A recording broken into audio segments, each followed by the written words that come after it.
everyone. Welcome to the October 25th, 2017 meeting of the Rotterdam Town Board. Ms. Marco, would you call the roll, please? Mr. Christo? Present. Mr. Lamore is absent. Mrs. Miller Herrera? Present. Mr. Volano? Present. Mr. Thomason? Present. Four present, one absent. Very good. So all stand, please, for the pledge. How do you want to lead us? I pledge allegiance to the flag of the United States of America and to the republic for which it stands, one nation, under God, indivisible, with liberty and justice for all. Thank you. So under supervisor's report, just a few announcements, and then at the end of the meeting, under miscellaneous, I have some other announcements to make. Halloween will be celebrated this year, Tuesday, October 31st on Halloween night.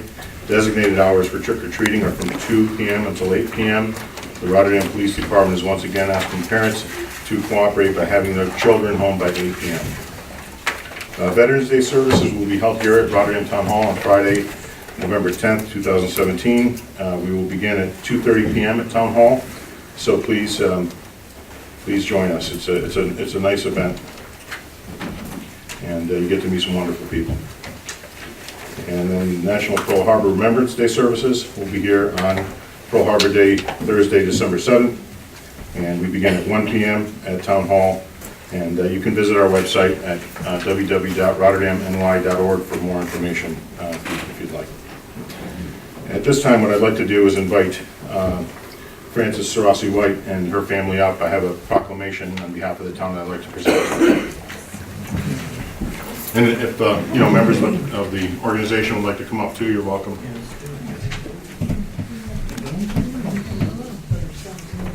Yeah, anyone can come. It's okay. Granddaughter, no? Right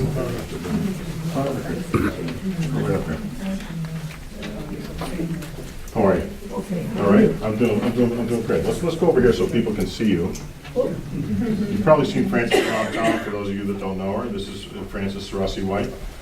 Frances has been a fixture not just in Rotterdam, but with the Sons of Italy in particular and other organizations. But I'd like to read a proclamation that your family contacted me. I mean, I saw the write-up in the newspaper from the National, and I was quite impressed by everything that I read there, more than I knew about you. But I'd like to read over this proclamation.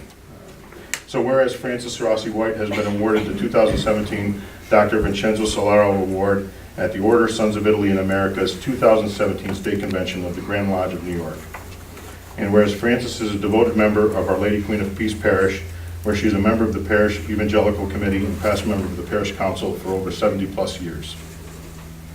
And whereas Frances was president of the Rosary Society for 12 years, chairperson of the Diocesan Development Program for 5 years, and chairperson of the annual Festa for Our Lady Queen of Peace for 3 years.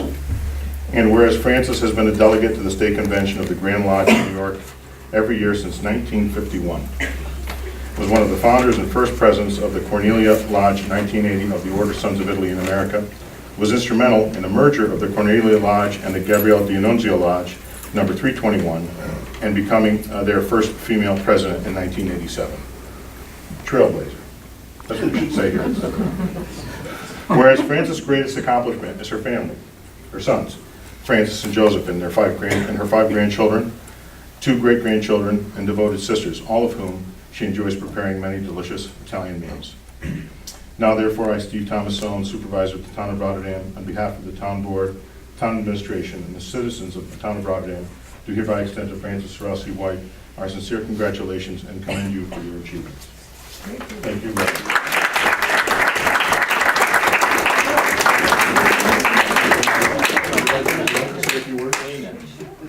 Well, you've got me by surprise. When I first was notified, I said, how come? Why? And I just said, well, they must think I deserve it for something or other. I said, I'm a little old lady that works all the time and keeps doing things as I see them to be done. You're a very, very humble person. But everyone who knows you, I think, truly adores you. And I can say that knowing the people who know you, and the people that are here, not just your family, but your friends and those of the lodge in particular. And And again, you're a trailblazer. Thank you. Not just for, you raised two quality sons here, and your family's always around you. And, no matter where I go, if I happen to go to a particular diner in town, or somewhere else in town, you're never alone. You're always with members of your family, your friends, and there's never just one or two people with you. It's always a crowd. And I think that's a testament to who you are. Thank you. And I just wanted you to know that we recognize you and we wanted to congratulate you. Yeah, Thank you very much. very much. Thank you. So thank you very much.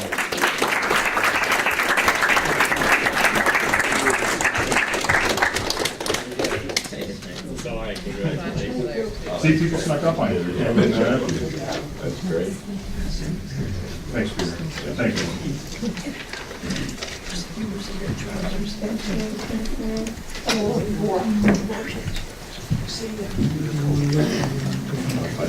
Chair of the festival. That's probably it.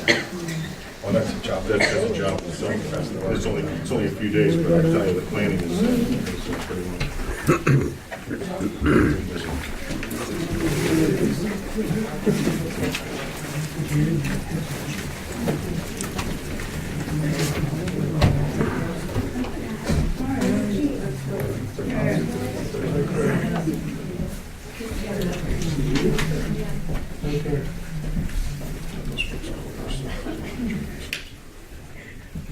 Thank you, everyone, for indulging us.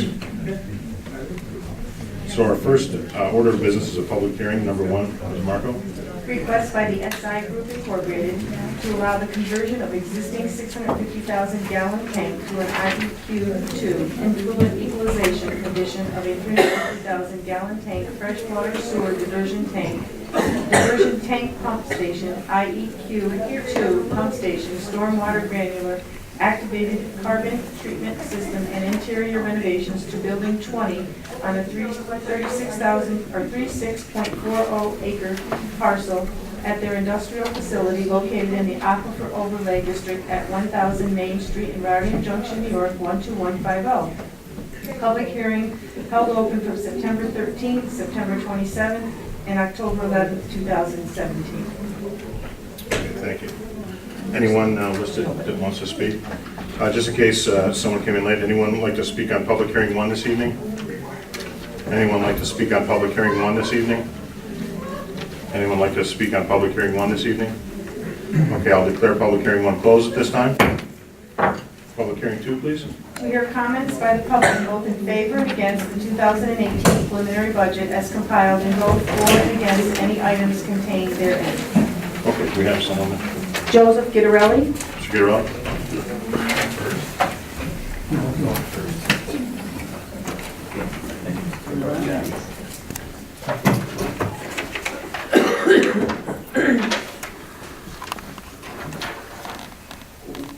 Joseph Gittarelli, 2703 Merrill Avenue. First off, I would like to say that I sat through the last meeting and watched the board go through the negotiations trimming the budget. And Joe Villano, great job to knowing all the numbers and suggesting the cuts, and it looks like you saved us $48,000.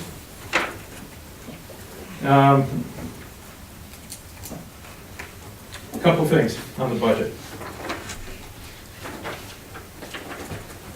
On the comptroller's office, doing a little comparison to Glenville.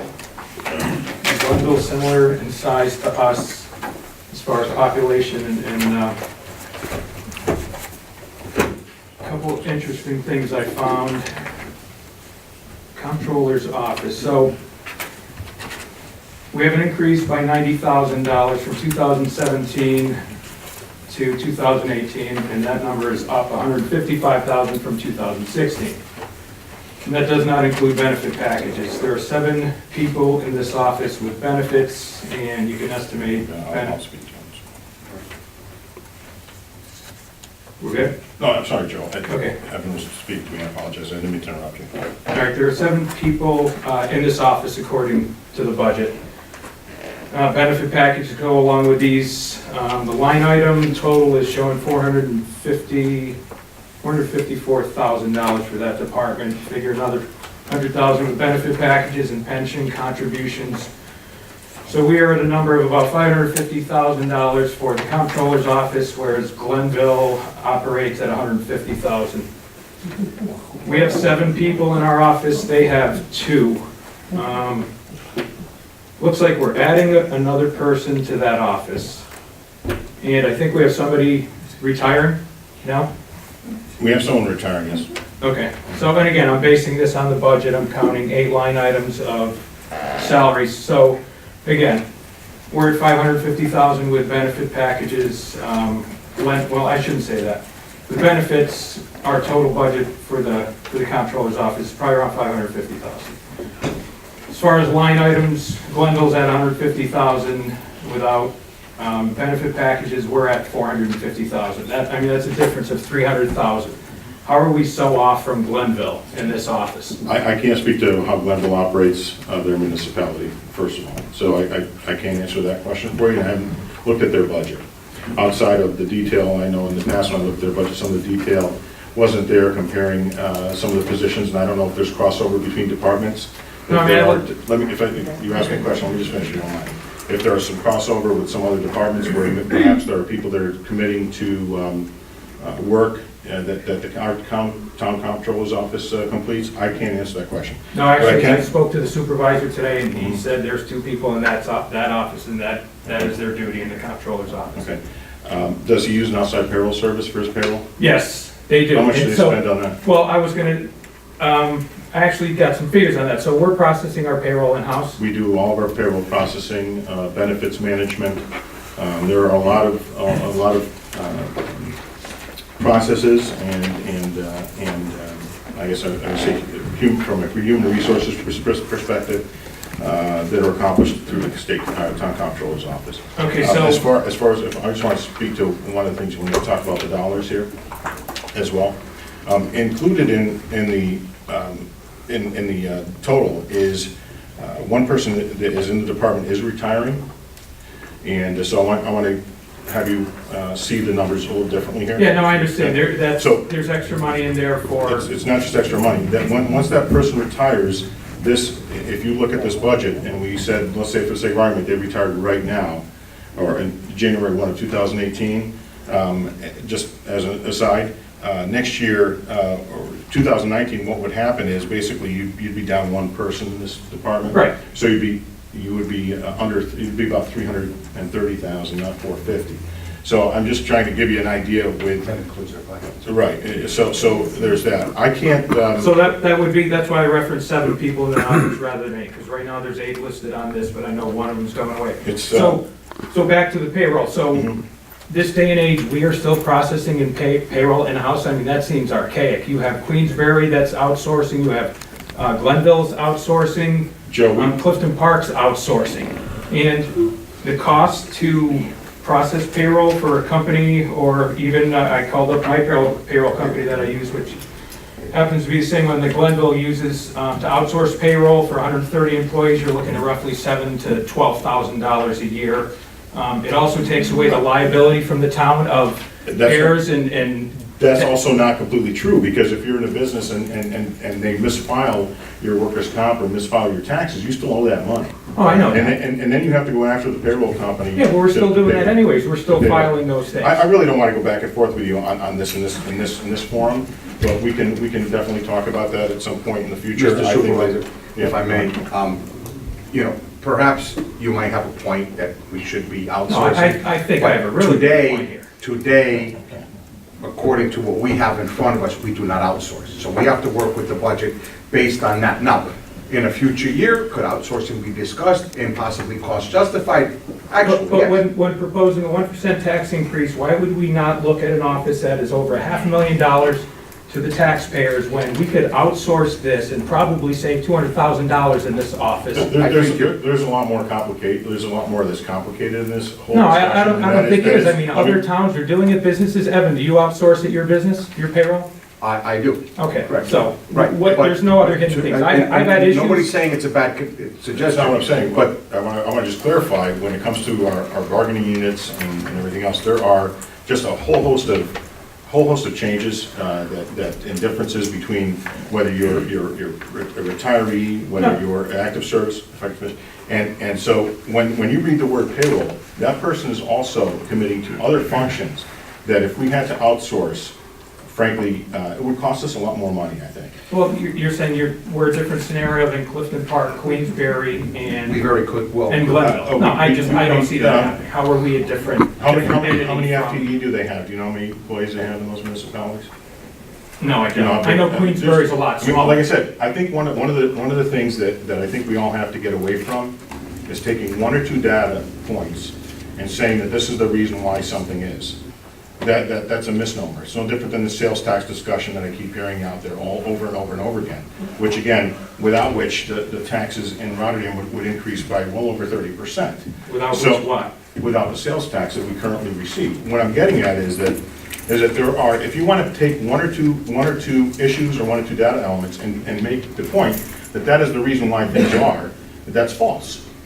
So For so example- you don't think there's any potential savings by? I didn't say that. I mean, we are. That's not what I said. That's not what I said. Now you're trying to put words in my mouth. That is not what I said. What I said was that if you take one or two data elements without knowing what the processes are, have you spoken with the comptroller staff to find out what it is they do on a daily basis, the complexity of the benefits management, the complexity of managing the retirees, Medicare, the reimbursements that are made? Yeah, I spoke to the payroll company that does Glenville and Queensbury. But you They didn't speak to our town They council's handle office. all I'm those just asking the things. question. Did you speak No, to our but, town council's and again, office? so No. you're saying the town of Rotterdam is not a good comparison to that's not- Clifton Park, Queensbury, and Glenville. We're totally different from I that. think the point I is think the that, point is that you have different dynamics in all these municipalities. You want to compare municipalities across lines. It's just not that simple. Okay, so if I'm off by, let's say, 100% on the estimate, so if we can get this done for $24,000, is there still a potential savings in this office? Joe, we don't of know benefit packages what else and- our comptroller's office does compared to Glenville's. There might be other duties and responsibilities as the supervisor alluded to. I mean, we'll always look at items that could possibly save us money, but if you're looking for a gotcha moment here, No, I'm not looking for a gotcha moment. I'm it's just really a saying moot point. There's I mean, there's over $500,000 coming out of the comptroller's office. And over The town- 150 of that, almost 150 that includes a buyout and a retiree, correct, Mr. It's Supervisor? over 100,000. Over 100,000. It's 102,000. Okay. I know, I But see so it. now you're down to, Yes, now but you're down I'm- to 400, okay? I'm Which looking is at, still a 4% budget adjustment. I mean, But tax again, rates you could keep fall by talking about 4%. private sector involvement, and I have no problem involving the private sector. I work in the private sector. That's not a problem. The issue, though, becomes if you have not spent the time with the staff within the department and actually gone through and said, what do you do, what do you do, what do you do, how many hours do you spend doing these tasks, and you're looking at it from that perspective, to just jump to a payroll company, or to jump to someone else's business, if you will, to try to come in and do some of the work that we do here, you could run into some huge problems. And I'm just gonna say this, when I work with clients, one of the things that I do is I look at, I'm not gonna go into all details, but let me say this. Recently, I met with a client who, we were looking at their 401K. They went through a payroll service. That payroll service did not file their taxes on time, did not put through their workers' comp on time. And for that individual to get that money, first of all, he had to pay that money upfront. And then later on, he's still trying to get that money back almost a year later from that payroll service. And I'm not saying that that would necessarily happen here, but there are processes that we could look at. I'm not saying that we wouldn't do that. What I'm trying to say to you is that when you look at other municipalities that are out there and just try to do a broad brush comparison, or compare us, for example, even with sales tax or other remunerations, when there are other things that the county has provided to the town, you know, it doesn't matter whether we're talking about today or 10 years ago. There is money that does come from the county to the town of Rotterdam, whether it's through Metroplex or the county's own resources, to help us in our community. So I just don't, I gotta be frank, I don't understand what we're trying to achieve here by trying to continually do this back and forth with comparing us to another municipality when you're talking just dollars and cents, when you don't understand the processes that happen within that department. That's all I'm saying. So I think that it's a valid point, something we could look at, but at the same time, you know, at this time, we haven't gone through that exercise.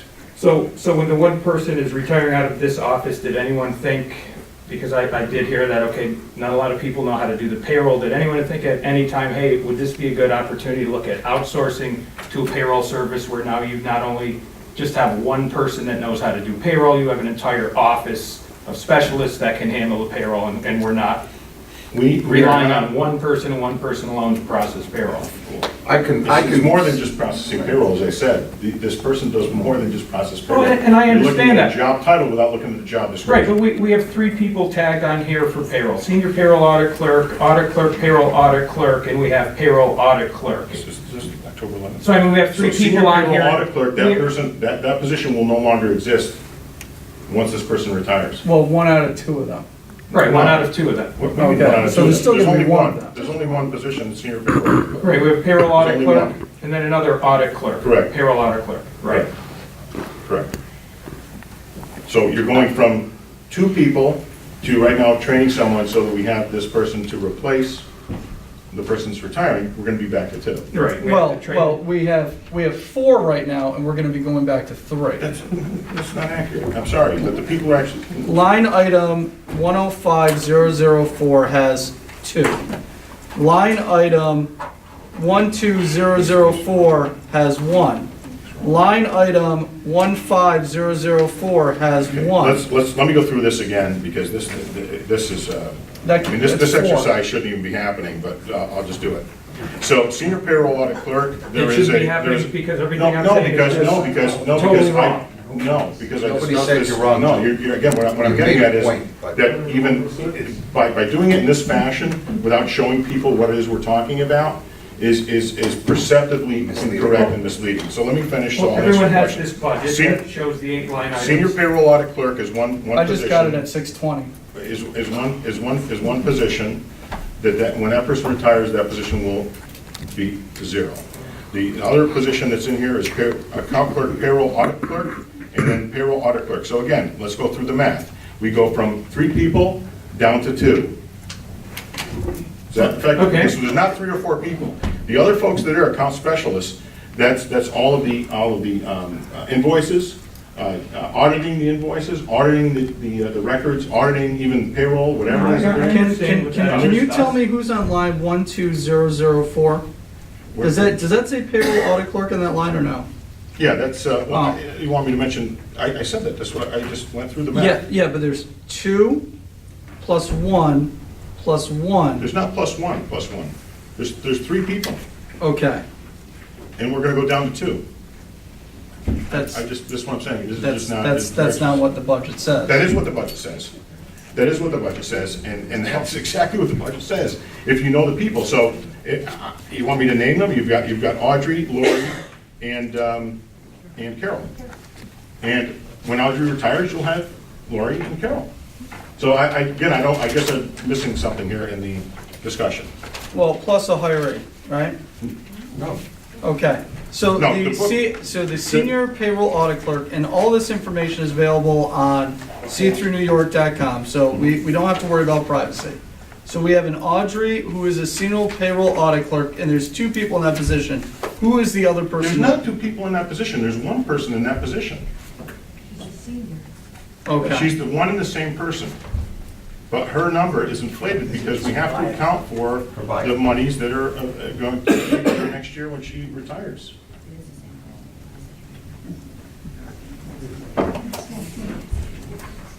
So back to part of my initial point Go was, ahead. again, Glenville, who I guess we can't compare ourselves to, who have almost the same population. I'm the not same- saying- Joe, that's not what we're saying. Let me No, and I- give you one parallel example. I've heard people say the statistic, well, we have 2 times the police officers of Niskayuna, Glenville, and Scotia combined. You hear that statistic, and there's this wow factor. But the reality is, we also have 3 times the crime of those 3 municipalities. So it's an incomplete statistic. I think the supervisor's point here is that there's a lot more to it than just some line items. We don't know if certain things that are being done in the controller's office here are being done by a different office in Glenville. Is it a worthwhile task to investigate next year? Absolutely. We look at outsourcing for various different things all the time. Right, and I And then there's also stipulations that, I don't know how their union contract is written compared to ours. Can these jobs be eliminated? Can they be negotiated out? There's a lot to it. And your suggestions are all valid and worth a good, hard look. The Okay. point is, today, this is what we have. Okay, We so- stayed under the all right. cap. No, I get it. So you guys haven't looked at this office then as far as, okay, what are options we could do with an office that's over $500,000? That's,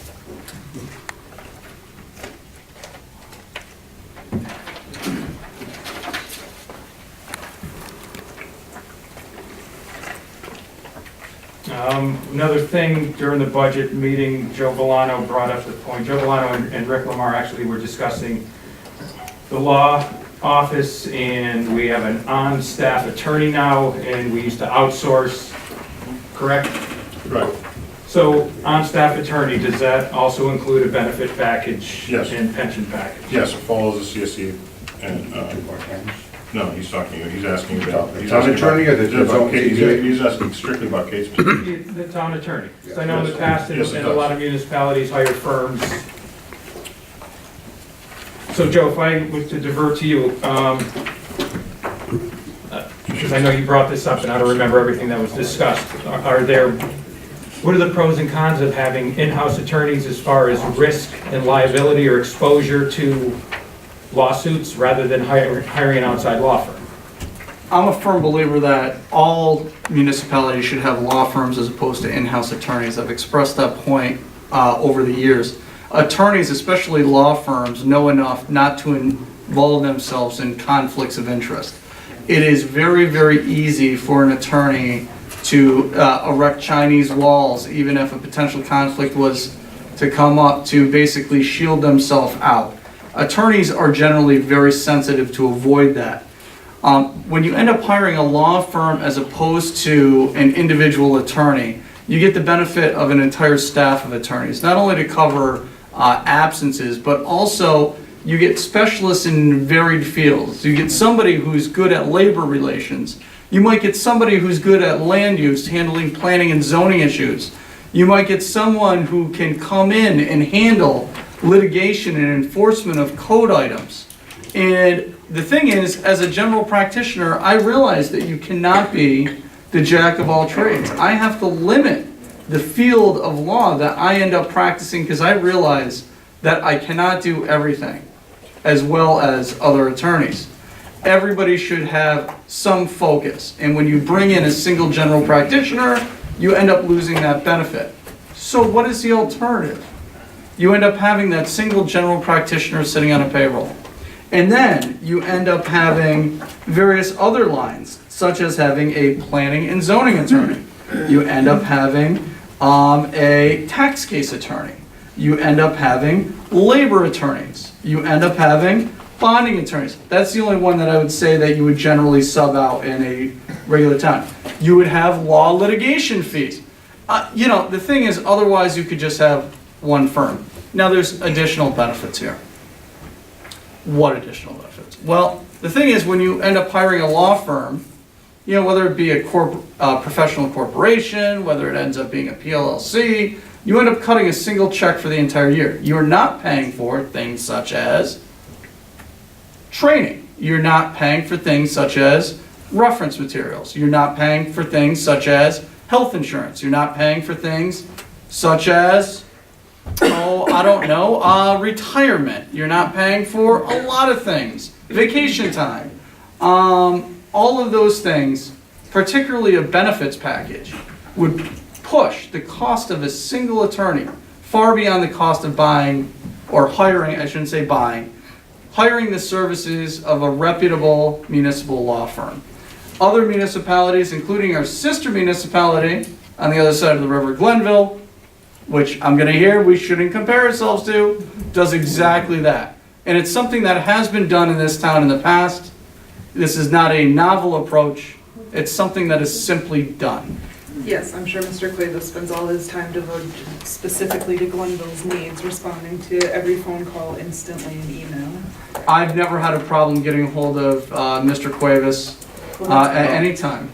Since you so specifically picked Mr. Villano, I'd like to give a different Well, perspective. only because he if you may. brought up that, and I Yeah. agreed with him, and I sat Which for is those fine. 2.5 But hours. may I give an alternative I was not opinion? I was not able to comment through the whole time, and I had to listen to And I would like every... to just say one thing for everyone's knowledge, is that when addressing from the public, there's just a supervisor, and I am to respond, and I will defer to council members when necessary. At this point tonight, I think we're going to just have this open dialogue, because I think this is the way it's going to be for a little bit of time here. So I'm going to afford everyone the opportunity here to speak. The budget is very important, particularly for next year. And before you even speak, I just want to say one thing. Ms. McGurl has worked on every single thing that we have asked her to do, but more importantly, we don't have to ask her. She just does the work. So when we're talking about contract negotiations with the unions, planning and zoning, she sat on those boards for the last several years with no additional assistance. And so when we're talking about putting the time in, the effort in, she has done the job and gone above and beyond for our community. To make an assertion that somehow a law firm would be devoid of conflicts of interest is absolutely patently false. There is no way the law firm would be without conflicts of interest. I don't care whether that law firm has to have someone who is suing the town because of a slip and fall, or you just can't do it. It can't be done. The town is better served, because I've sat here with an attorney's firm in the past, and I would not do it again, ever. Because there's too many conflicts of interest, and when you uncover those conflicts of interest, like, well, we're covered because we're lawyers. Oh, but what about the town? Is the town covered? I'd like to know that the town is covered. Can you emphatically tell me the town is covered and any conflicts of interest? And I get a lot of silence when that was asked. But anyway, go ahead. Well, again, without citing names and companies, and there have been conflicts of interest when this town has gone that route in the past, okay? Well, we will keep, that's a conversation we can have another time. And being someone who is in business and understanding your concept of outsourcing and things, I even had that thought in my head when I entered this position. But after seeing how this works and seeing the value of a town attorney, I would also agree with the supervisor and say absolutely. And in fact, I was the one at that meeting who said that's a non-starter, okay? Because you know how many clients our town attorney has? One. We are her client. She represents the town board and the interest of the town board, and she puts that first, and she works above and beyond 9 to 5, and she studies case laws pertinent to what our needs are. And I believe that in my experience as deputy supervisor, which gives me a couple different hats to wear, and I have an office next to our town attorney, I would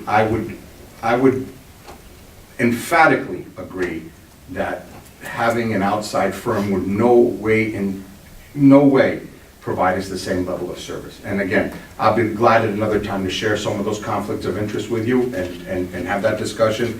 But I think that there's a great value in having someone who specializes in municipal law, knows enough to recommend to the town, perhaps we should outsource this to a labor law. Perhaps that we should do this, and at the same time, protects the interest of this town. I've seen her do it now for almost 2 years, and I'm personally very proud to have her as our town attorney, and I would always advocate to continue that position based on my experience. And I just want to be clear, I'm not saying you're not doing a fantastic job, you're not committed to the town. Again, Joe brought it up, and I was kind of intrigued by the conversations that were going back and forth, and it was shut down really quick. I didn't have an opportunity to talk. But back to you, like you said, Evan, she's here, she does everything. I own my own business, and I always try to build teams. And if you have a team of one and that team is not able to perform those duties that day, who do you turn to on that team? So as far as the pros and cons of having just... I think an attorney is in a different clientele. It's not a customer service team or something. I think an attorney is Well, it's still just one person. Correct. One person who does the job very well. Yeah, and I did not say she doesn't. I just, looking at this from a budget standpoint of view, we have a health package that goes with it, benefits, pensions, all 9 yards. Back to the budget, and Joe, I guess we think a lot alike, because I'm bringing up another thing you mentioned. The brass rail, you mentioned we spent roughly $41,000 on the brass rail. I know it's a great service at the senior center. Do we have the ability to outsource that and save $41,000 for little or no rent?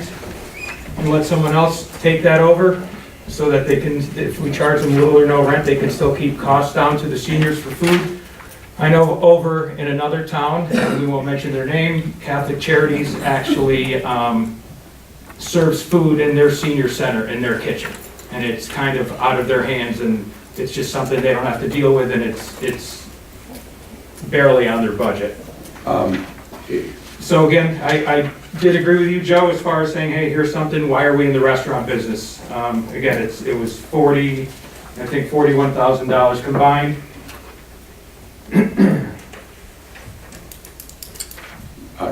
I got some different numbers on there. May I? May I? Sure. Yeah, okay. Yeah, I've gotten quite involved with the senior center, okay?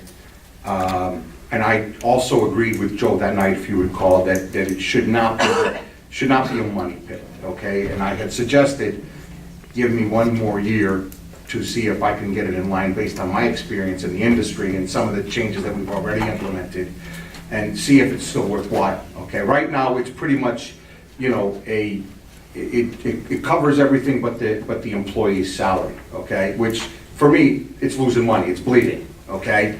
But it does provide a very nice service. I brought some things over there the other day, and, you know, there's 4 people sitting at the counter enjoying, seniors enjoying that.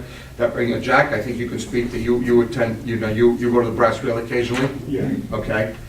I think before we pull that service out from underneath the feet of. and I'm not saying pull the No, service. same. There's not enough, Joe, but I'm gonna tell you right now, there's not enough business there for a private entity to take it over. There's not enough curb appeal for someone to walk in. You know, it's not large enough, the kitchen is extremely limited, okay? And either the prices have to go up, and if they go up to a point where they're not gonna support it, then we have to look at other alternatives, including closing it. But I had asked in that budget meeting back there, if you remember, I said, you know, I've already tried to do some purchasing for them based on my pricing and my purchasing experience. I'm gonna try to work with Pina to see if, you know, to see if the more cost effective. She has developed a relationship with Price Chopper where there's some surplus items that they donate to her, and she'll make soup out of them or some sort of a special which creates income without much cost. But it should at least break even. If it was breaking even, I would keep it only because I know that our seniors benefit from it, okay? All right. But we acknowledge what you're saying, we also see it. I've really never dug my teeth into it, and I think I can bring something unique to the table over there. And I just asked Mr. Volano, if you recall, to give us another year and to see what we can do about that. If it was breaking even, I wouldn't have any objection to the continuation of the service. Correct. I mean, we're not a business here. We're not supposed to generate money. Right. But on the other hand, We shouldn't bleed either. we should not bleed money, you know. If it's a service that is well demanded and paid for, and we at least break even, we should continue it for the benefit of our seniors. But contrary to that, you know, it's gotta go. Okay, I'll add one last item, then I'm done. Animal Control Office, in 2017, we had $27,500. We're proposing $44,000 this year. I understand due to circumstances in 2016, we started subcontracting this service out to the city of Schenectady. On the budget, it shows money distributed out in 2017. It's a really low number. It shows like $5,700 some dollars. So in 2017, what has the city of Schenectady billed us for, I guess, So- services that we're outsourcing? And then, you know, why are we up from 27,000 to 44,000 this year? Joe, what page is that? Because I'm flipping, but it's easier if you give me the page. It's 17 on the tentative budget, which is the one that I was working off of. Just flip faster. So, let me give you the high-level answer. And what I mean by that is I'm gonna give you a high level, but I'm gonna give you some other detail that go along with it. In my past service in the town, and even this past year, as I speak with our county legislators, they always ask for ideas for shared services. I always bring up animal control, and they go, okay, that's a great idea. The problem is that no one wants to give up what they have in the municipalities, because they like the idea that they have someone that they can call upon, whether it's an outside entity, what I mean by that is a private person doing the job, or a shared service with another municipality. And again, without going into all the grave details, last year, and I'm not going to get, as I said, because it involves personnel, so I have to be careful what I say. I'll just talk about the equipment and the vehicle. The vehicle, and one of the things I want to preface all my comments, by saying that it's always easy, and I'm not saying this about you, I don't want you to misinterpret me, Joe, in any way. It's always easy to look at the budget and see, geez, you know, something goes up and something goes down, but if you understand more fully the backstory, then it becomes actually a little bit more eye-opening. And that is this, that as soon as the person had resigned, all of a sudden Ag and Markets was here, and they said that the vehicle was not up to code, and the cages weren't up to code. I can tell you this, that it doesn't matter to me whether it's, and I wasn't here at that time on the board, so I wouldn't have looked at any of that until I got in as supervisor. But more importantly, when a department in the town, Joe, did you want to add something? I'm asking. No. Okay. So when a department in the town comes in and or the supervisor's office says, I need new tires for my vehicle, and you know they haven't had tires in a year or two, it's not really hard for me to say no problem, and I'll sign the PO. The police department, all the departments, what they'll do is they'll say, here's what we need this month, I'll sign the purchase order. Not once did that individual that was running that operation say, I really need to have you look at this vehicle. I said, well, all that I kept hearing was, I want the salary to go up. And it was a stipended position, which means in a stipended position, if you have a full-time job working somewhere, it really doesn't really matter where you work, I don't think. But if you work in a municipality in particular, and you have a full-time duty, so let's say for the sake of argument, it's a full-time, well, just to say it's full-time duty. You have to put in those full-time hours for that job. And then whatever the stipend is for, you're to put in additional time above that full-time work. Now, going a little further, Wait, excuse me, I don't mean to interrupt. So I know you explained a lot of this last meeting, so I'm just to make this quicker. Quicker, sure. So basically, the fact that we're outsourcing, is that the case? We went from 27,000 to 44,500 dollars. It's only part of it, because in the numbers we're figuring 30,000. I don't think it's going to be 30,000. I'm hoping it's not 30,000. So far this year we were just under 15,000, but that was the summer. And you know, if you know about animals, I mean, that's typically when they go free, when it's warmer out. During the winter, they try to stay indoors somewhere. Okay, so all I'm getting at, Joe, if I could just say this much too, is that the contract right now with the city is $150 a call, but here's the point. We didn't have to buy a new vehicle. We didn't have to buy any new equipment. We bought a couple of pages for the part-time person that assists when the city cannot respond in time. So that's the dog ward. That's the, right, correct. 5,000 for the dog ward. Okay, Correct. that was my other question. Correct. So we do have somebody. We have someone, that's the dog correct. ward. That's okay. correct. But we're not expending the gas. We're not expending for the new vehicle. We're not buying more equipment.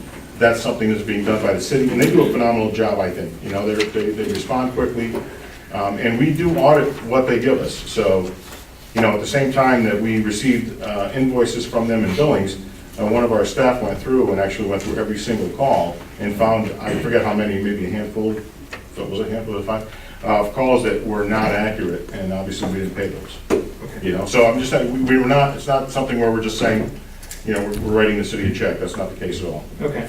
All right, thank you. Sorry it took so much time. It's all right. Sorry everyone, it took so much time. Somebody else have a budget? No, oh, I'm sorry, Jack, that's me, I'm sorry. Sure.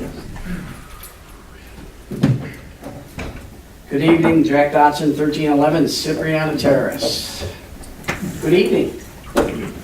I guess to start with, I'd like to acknowledge my appreciation and hopefully appreciation from the residents of the town that you guys prepared about a 100-page budget. And looking at this budget in detail, somewhat impressed in the fact that lots of items in there and it's a lot of detail in there. Detail's good, you know, it gives me, as just a resident of the town, the opportunity to come in, hear the conversations that I'm hearing, and know when I can actually go into budget and find something very specific on that item. So kudos, again, I appreciate that. In addition to that, see, I've been a resident of the town now for, I think, about 15, 16 years. not necessarily always coming to budget meetings, but if in the past, there's been some interesting negotiations on budget. Again, I would commend the board. I attended the last budget negotiation meeting. As a resident of the town, my expectation would be is that the board would do exactly what they did at the last negotiation meeting, which is to have a nice spirited conversation about negotiating the budget. And all town residents would like to see that. I mean, you guys are our elected representatives. We would hope that you guys would come into a budget negotiation like that and be passionate about the things that are in the budget that mean something to you, and actually negotiate. So, again, appreciate it, and I'm hoping future budgets, again, have that same dialogue and discourse, because I think that shows government is actually working for us together. We'll go on now. And again, looking at this budget, and I'm here to be corrected, I'm looking at a total budget for the town of a little over $24 million. Woo, $24 million, okay? That $24 million includes the general fund plus all the special districts, all adding up to $24 million. We'll say a little over $24 million. We won't be too specific. Of that $24 million, my understanding, roughly a little over $15 million of it, $56,375 is general fund money. Just my observation. Of that money, and I'm not so interested in tonight of talking about the 24 million and the 15 million in that differential, because that differential is special districts. What I want to focus on a little bit is just the general fund budget of 15 million. My understanding, looking at that 15 million, revenues coming into the town, again, not special district revenue, but just general revenue coming into the town, is in excess of about $7.4 million of revenue coming into the town. Not too bad. And Mr. Supervisor, if I understand the budget correctly, the sales tax that we get of that total revenue is $7.4 million. Is about $3,700,000, and we'll say $4,000. Okay, so just so everyone realizes, there's a lot of information out there, a lot of discussion right now about the sales tax. Is that the town of Rotterdam is receiving roughly $704,000 in sales tax revenue at this point in time. Roughly a little more than, we'll say, half, okay, of our total revenue that we get, not including special districts. Are we in agreement with that? Yeah, exactly. Obviously, from a taxpayer, we'd always advocate that if we could get more sales tax, we'd love to have it. And we hope, again, that negotiation continue when the agreement gets opened, where there's again, maybe a push for additional sales tax, because obviously that decreases our taxes. So, given that, I just wanted to hone in on a few things on this budget that I think really pop out. Again, $15 million for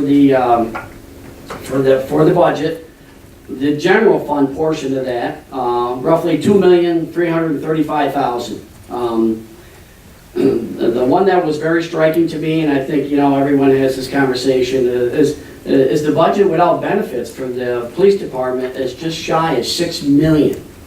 And if we were to add in the retirement for the police department, we're talking another $1,048,000.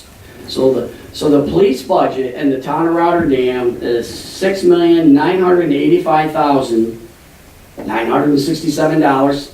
I'm going to say it's $7 million. Okay, so it's $7 million out of our $15 million general budget is the police department. And Evan, you made a comment. Mr. Supervisor, could I say Evan made a comment? You're good. Like I said, we're open here because Okay. I think it's important for us to do that. Evan, you made a comment earlier again, is you can't compare Rotterdam to surrounding communities, which I understand because we have a significant amount of crime in Rotterdam. Well, our borders also determine Yes. this. We have 3 borders with the city of Schenectady, where Glenville is kind of protected by the river, Niskayuna is kind of protected by the crosstown, and where we just we have rural challenges, we have suburban challenges, and we have urban challenges in this town. There's also something a little more to that too. It has to, there's a lot more again, we're talking about one or two elements, right? And I think that's not the way to, with that conversation. But there are also, you know, when you look at the road infrastructure and other things that are going on, it's just par for the course. But that's why we've spent a lot of time in looking at what we can do to solve crimes faster, frankly. And I think that if you were to have a conversation at some point, if you want to go, and I mean this sincerely, stop, which I'm sure you haven't had the opportunity or needed to, go to the town court and spend just even a half an hour there to an hour. And honestly, you will, I think you'll come away from there with a great appreciation, not just for the police officers, which I know you have, I'm not saying that, but for the judges themselves. What the decorum that they had in the court, and more importantly, I think that the decorum that they keep in that court, for the size courtroom that it is and everything else, is, in my opinion, is amazing. So I you know, when you talk about the issues of crime, and we talk about, for example, one of the things that I had a conversation with a friend of mine just the other day, who told me that they had their car was broken into. I said, was your car broken into, or did you leave the doors unlocked? So I left the doors unlocked. I said, so your car wasn't broken into. I said, and that's one of the things that I think that unfortunately, for all of us, when I was a kid, we didn't lock the doors. When I was a kid, we didn't lock the cars. We just didn't do it. Now I lock everything, and I've done that for a long time. My wife calls me Mr. Fort Knox, okay? So we have to, you have to. And that's unfortunate. And I think some of this, when we talk about some of the statistics and the costs and the number of officers and other things that we need, everything is predicated on crime stats. And so, you know, one of the things I would tell you, if you talk to any of the administration, the police department, if the crime stats could come down, they would probably say, yeah, you know, we don't need to hire another officer. But those crime stats seem to be level. I don't think I've ever actually seen a study where hiring additional police officers has pulled down a crime rate. I'm not saying it's pulled down the crime rate. You have to have a number of officers in order to respond and do, and make sure that investigations happen and so on. Right? It's my turn to talk now. Go ahead. Okay, right. The idea that spending additional money to address a problem ends up affecting the problem in a positive way is simply not true. The most important soundbite that ends up coming out of here is the fact that our police department, between the benefits, the payroll, and the equipment, costs more than our entire tax levy for the general fund in January. We collect only $6.7 million in January from the people of this town to provide all the services. We have to rely on sales tax money, fines and forfeitures, and other items such as user fees when people go downstairs to the Public Works Department to end up bridging that gap. But the idea that every dollar collected in January for that town tax line goes to a single department simply blows my mind. And I've been reading and arguing these budgets now. This is my 8th year doing so. And it's still, whether it was 8 years ago or this current year, that statistics has held true.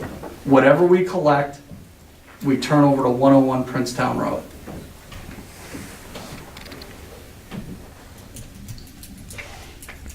May I continue? Please do. Thank you. Again, I'm not here to say that I'm opposed to the police, by no means. What I think the residents of the town have to realize is there is crime in our town. And given that crime, we have a staff of police officers at this point in time to combat that crime. I guess the question I have for the board is this may never change. And we're looking at a budget right now that represents 50%. We're saying to our leaders of the town and our police department, because at this point in time, we say that the money we're spending in the town, we need to spend approximately 50% of our money to be safe. That's very striking to me that our budget in this town, I can say Jack Dotson, I'm a resident of this town. Oh, by the way, when I go talk to other communities or people in other communities, I have to tell them that, geez, in the town of Rotterdam, I have to pay 50% of our budget is for the police department. not for other things that I'll get into in a minute, that bring value and quality of life to the town of Rotterdam residents. We're paying it for our police department. You know, again, other communities, you know, you generally see this in smaller communities or communities that are depressed. You know, they're reaching out. What happens to most small communities that can't afford police departments? They end up going to the sheriff's department, county, or they go to the state troopers, okay? At what point in time do we get in the town of Rotterdam where we start asking that question to ourselves? Do we continue to take our tax dollars, okay, and continue to divert them to our own protection, okay, at the detriment of providing quality of life issues for people in the town? But I think that you cannot make the same argument the other way, which is the other half of the budget is supported, you know, for the rest of the town operations. I'm gonna get to that in a So, minute. okay, all right. So- May I give an example based on this point here? Yep. You have two supermarkets, you have Price Chopper and Hannaford. Why do you mention names specifically? Sorry, we didn't mention any Okay, names. okay. Hannaford has steaks on special for $4.99 a pound. You take the two identical shopping lists, okay? And although Hannaford had the steaks on special for $4.99 a pound, your family grocery bill was $400. You paid $5.99 a pound for the steaks in Price Chopper, but your whole grocery bill was $75 less than that. Do you really care how much the steaks were if your total grocery bill was less? Do you Then really? may I, excuse me, okay? Now, okay? We have put together a budget overall at less than 1% increase, correct, Mr. Supervisor? Yeah, it's lower. Puts us under the tax cap, okay? Now, Glenville, which you want to compare to, if I'm not mistaken, somebody can correct me if I'm wrong, is proposing a 1.5% increase. And I don't know what their tax cap is, but it's the same as ours. No, the tax caps are different to every municipality. That's Right. determined. But we're at under 1%, and you know, the one that everybody wants to compare to is Glenville, that is a 1.5. So we must have done something right if we kept our budget, even with this expenditure in the police department and public safety, I think, being a big priority, okay? And there's other incomes that come in that balance out the budget. I like to look at the whole picture. If we can sustain what we have to sustain and stay under that 1%, I think that has to be part of the conversation. I'm not saying that what you're saying is wrong. I'm not saying what you're saying is inaccurate rather, and I'm not saying that there's not some merit to look further into some of your concerns. But at the same token, I think that if you look at the total budget is less than or is less than 0.68% or something like that. Well, that was last year. This year it would be about 0.5%. Yeah, at 0.5%. And again, you're comparing us to Glenville, but nobody's mentioned that Glenville went up I'm just making a point. Glenville's proposing 1.5%. Well, see, the thing is, you're throwing around solitary statistics, which you've told us we should never do. We have to look at the long game. Councilman Christos says that all the time. The reason that we have such a small increase this year is not because we've done something great. We haven't. It's because the year that they ended up getting elected, the people to my left, okay, before he whacked us with a 9% tax increase, okay, it becomes very easy to only manipulate 1 or 2% at a time when you're coming off only 20 months ago off of a 9% tax increase. And the thing is, nobody believed what I was telling them until I had the benefit of having the controller here with my tax bills from 2 different years. And we compared them in a public meeting. And lo and behold, I said it was 9.2. She came up with 8.8, but guess what? At the end of the day, I think we could probably split the difference at 9. The thing though is, yes, I gotta make it real. I gotta take Mr. Dodson's point and drive it home to everybody watching on television. I don't care what the town as a whole pays for public safety. I've made that argument. You already know it. Let me tell you what I pay for public safety. What I actually cut a check for every January. I wanna make it real for every single one of you watching this on television. What the real cost is for 101 Princetown Road. Out of my tax bill, I pay $700 a year. A little more than that actually, for the police department. That's what I pay. My neighbor next door to me pays $700 for that same police protection. My neighbor next to that pays $700. Mr. Johnson, you might pay $700. You know what? When you go around and you add up a lot of $700, you eventually get to $7 million.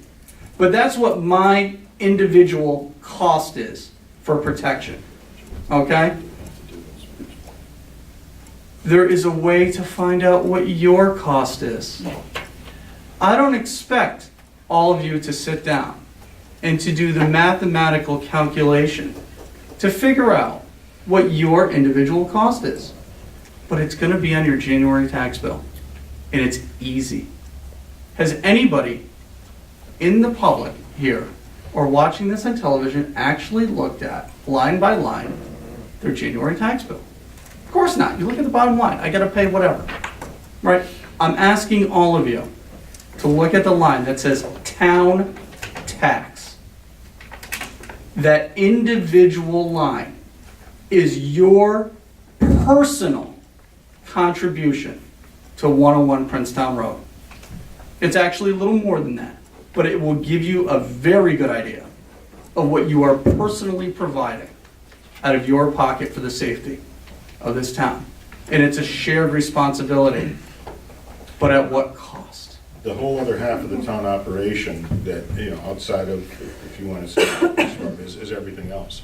And many of those positions and those departments are required under state law in order to provide the adequate services to the people in your community. And none of those amounts are reflected on the town tax line. It's all police. Excuse me, again, however you want to do your math, one way or the other, it's half and half, if that's what you want to say. But I'm all saying of the it's other town 100%, operations, not half and half. all of the other town operations that happen here, that bring in other revenues, including, and not the fines and forfeitures, but the planning fees, all of the other work that goes on here on a daily basis. Those people are also bringing in revenue to the town. The police department brings revenue to the town on the court side. So there's, look, we can have this roundabout discussion all day long. I think that the right thing to say here is that the town operation is sound, is my opinion.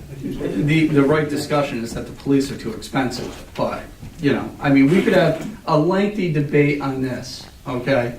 But I do want everybody to realize it is very simple to do that calculation. Look at your January tax bills. Thank you for paying for the police officers. Do you have something to say? Yes, I do. Please If go you don't ahead. mind, Well, no, please do. I'd like to What was continue. yours, Jack? So we did have a conversation about the police department, where I'm just using the number of 7 million. Evan, if you like, just track my math. No, the number is the number. I'm gonna go more with this. I just want to bring home this point. Benefits in the town, according to the budget, for medical insurance, okay? And I believe this is probably for all full-time employees. Does that include part-time as well? Includes retirees as well. Any board members, do you guys No, we do participate in? not. So, No, we so don't. all board members are out of it. So medical insurance, and my understanding, medical insurance for the town is just not medical insurance. It's full medical, it's a full dental and full vision, because that's what's in the budget. Yes, everything is included in Okay, that. so as a taxpayer in the town, I'm realizing that I'm paying $2.8 million, okay? And being able to provide benefits to, we'll say, town employees, okay?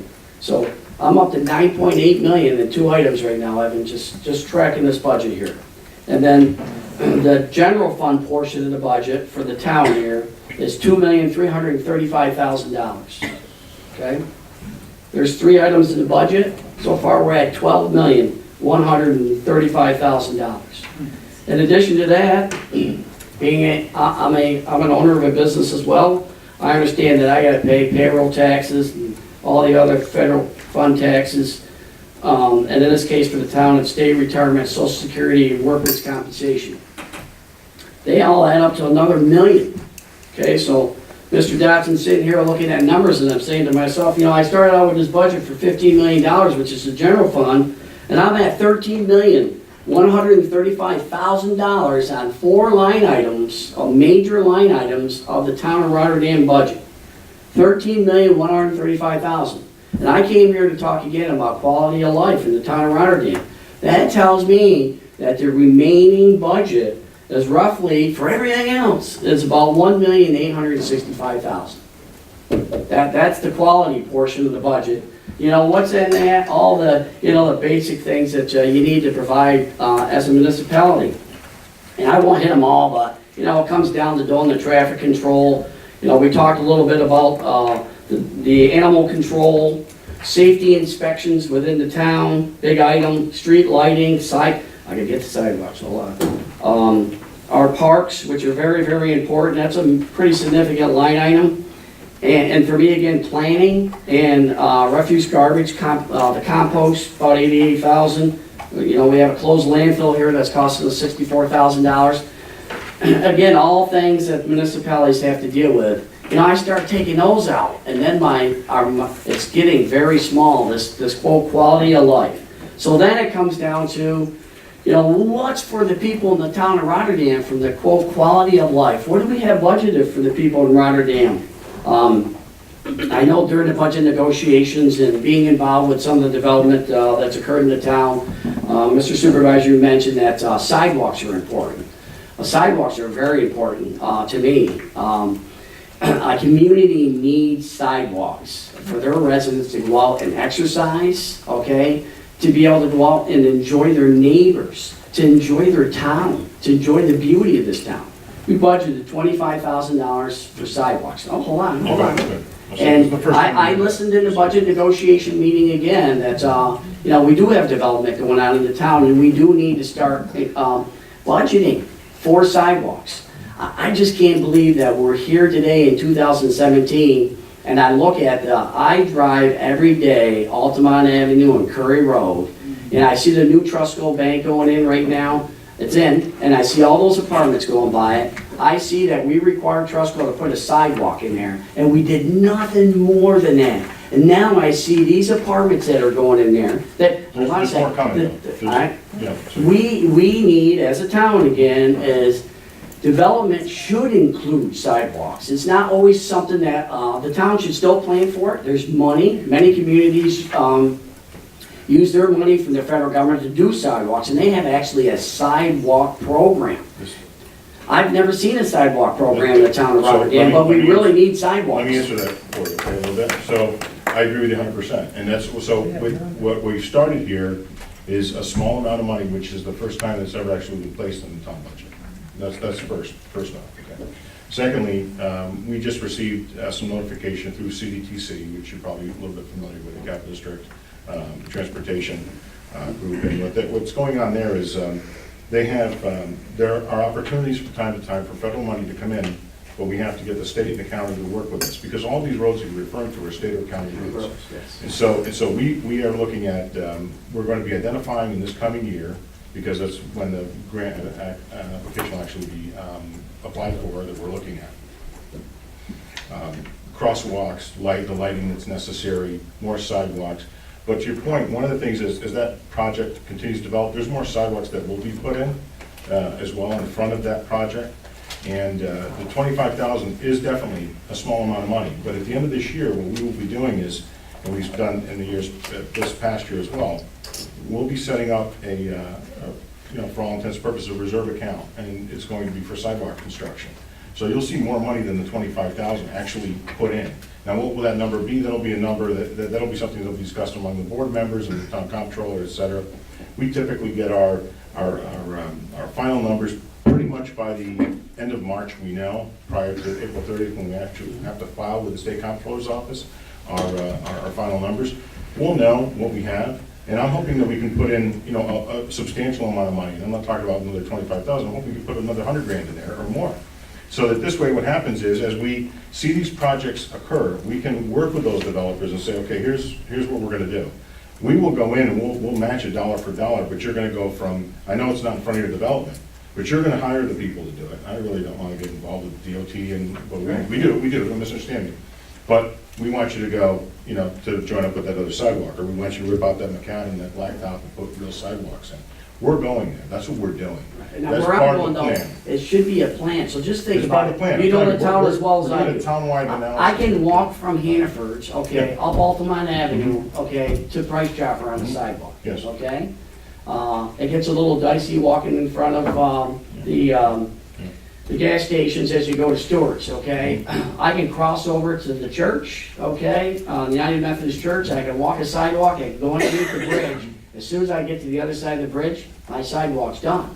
There's a big gap in there, okay? Then there's a sidewalk again at the new development in front of Trusco. Yeah. And then I don't have a sidewalk again. I cannot walk, okay, from the church or the major intersection during a parade or anything to go to Curry Freeze. Why are we in 2017, and we don't have a basic sidewalk down through that location in a plan identified, similar to the school? Because I'm certain you probably got safe money from Safe Walks to School money to do Helderberg Avenue all the way down to the school. Without a plan, you could never go to DOT or anyone else and say, hey, Rotterdam wants sidewalks, and you get that money for it. And that's what I'm telling you. We are, that's Well, why you need the a money. plan. Be on paper. That's correct, and that's what we are going to be doing. That's So what I just got this is the told. If that's the case, have you commissioned who is gonna be in charge of the plan? That's all gonna be into next year. I offer I'm just that telling up. you that right now. It's So all into next year. I'm concentrating on quality of life again. Sidewalks very high, $25,000. And There everybody needs on to this be a board plan in agrees the with town. the sidewalk concept. Okay, so We all then, agree with the that. next thing I'm gonna hit again, I gotta commend the board. I've been here for a couple different meetings recently. You can't get better than doing proclamations in front of the community here when you recognize citizens of this community the way you've been doing it. I don't know if that's your idea, Mr. Supervisor, or the board's, but kudos for you. It's typically. That's what a town, that's a town, It's that's a typically the community. organizations and people's families that approach us, believe it or not. It's not us going out there and saying, hey, we really want to give you a proclamation. Listen, You know, I'm giving you kudos. That should happen more in this town. I agree. This town should be more of a family. That's how you make this town a family. You give them some sidewalks so they can talk to each other and they can get out walking and walk their dogs and enjoy themselves. You do a few proclamations like that. People realize, I like that. I could come to a meeting like this and be all pumped up about fighting over a budget. Not that we're here to fight over it, but when you do something like that, it makes me feel, hey, I'm in a community. I really appreciate that. And I know that they very much appreciate when they get recognized like that. So I'm gonna hit again, our program for the aging. I've been talking numbers, 25,000. Our program for the aging is only, not gonna say only here, $189,000. Just bear with me for a minute. $189,000. That's what we're programming for our seniors that have made our town, in my mind. Of that $189,000, I got a cook in here for $26,000, 27 almost, Evan. I got a typist working in there for $31,000. Okay? I got rec, and I won't pick on any of those. It looks like there's a leader in there. We know we need it for $9,500. Well worth the money. I got cleaning in here for $36,700. It's rated. It's page 24. You can add up the numbers yourself. And then I got, of course, Evan. I got the food for $14,500. That adds up to $118,705. I got to round it off to $120. $120,000 of that money, which is about 62% of it. Okay, it's going to personnel again. I don't even, hold on, bear with me. I don't even want to go in the budget, okay, and go to page 24, even though I marked it. But I saw an item in there of like programming for our seniors, okay? I want to make sure I use the right word. The outreach? Yeah, yes. Yeah, It's nothing. It's actually enough, believe it or not. Well, I'm just saying, Yeah. there's not, it's what, $2,800? No, it's 2,000. 2,000, okay. Yes, but it's postage. Hold on, so I got That's 120,000 or 189 involved with, again, personnel.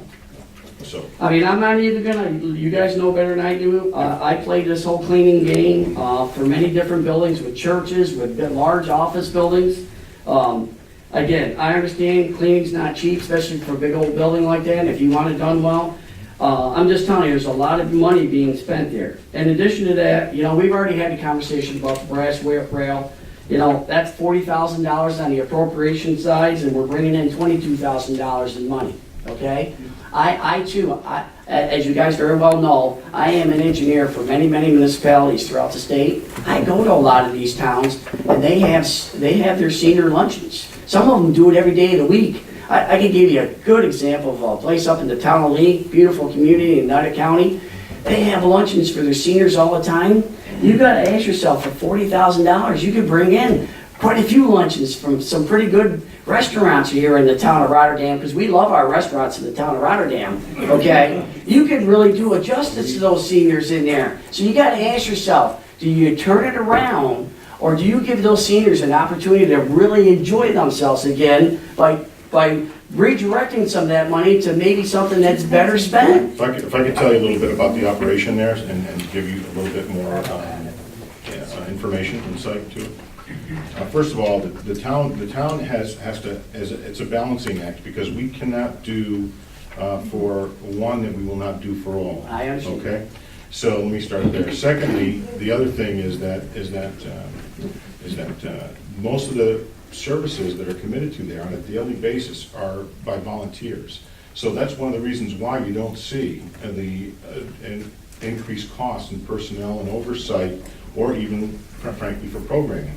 Because people volunteer their time, they go there, they're there every day. You have dozens of people there on a daily basis and doing different things, from arts and crafts to pottery to sewing to playing pool. I mean, it's an awesome place to be when people are there engaging with one another. And there's a small daycare upstairs in the building as well. So we do have the opportunity to this year, because of a grant from Senator Amador, we're having some improvements made to that building.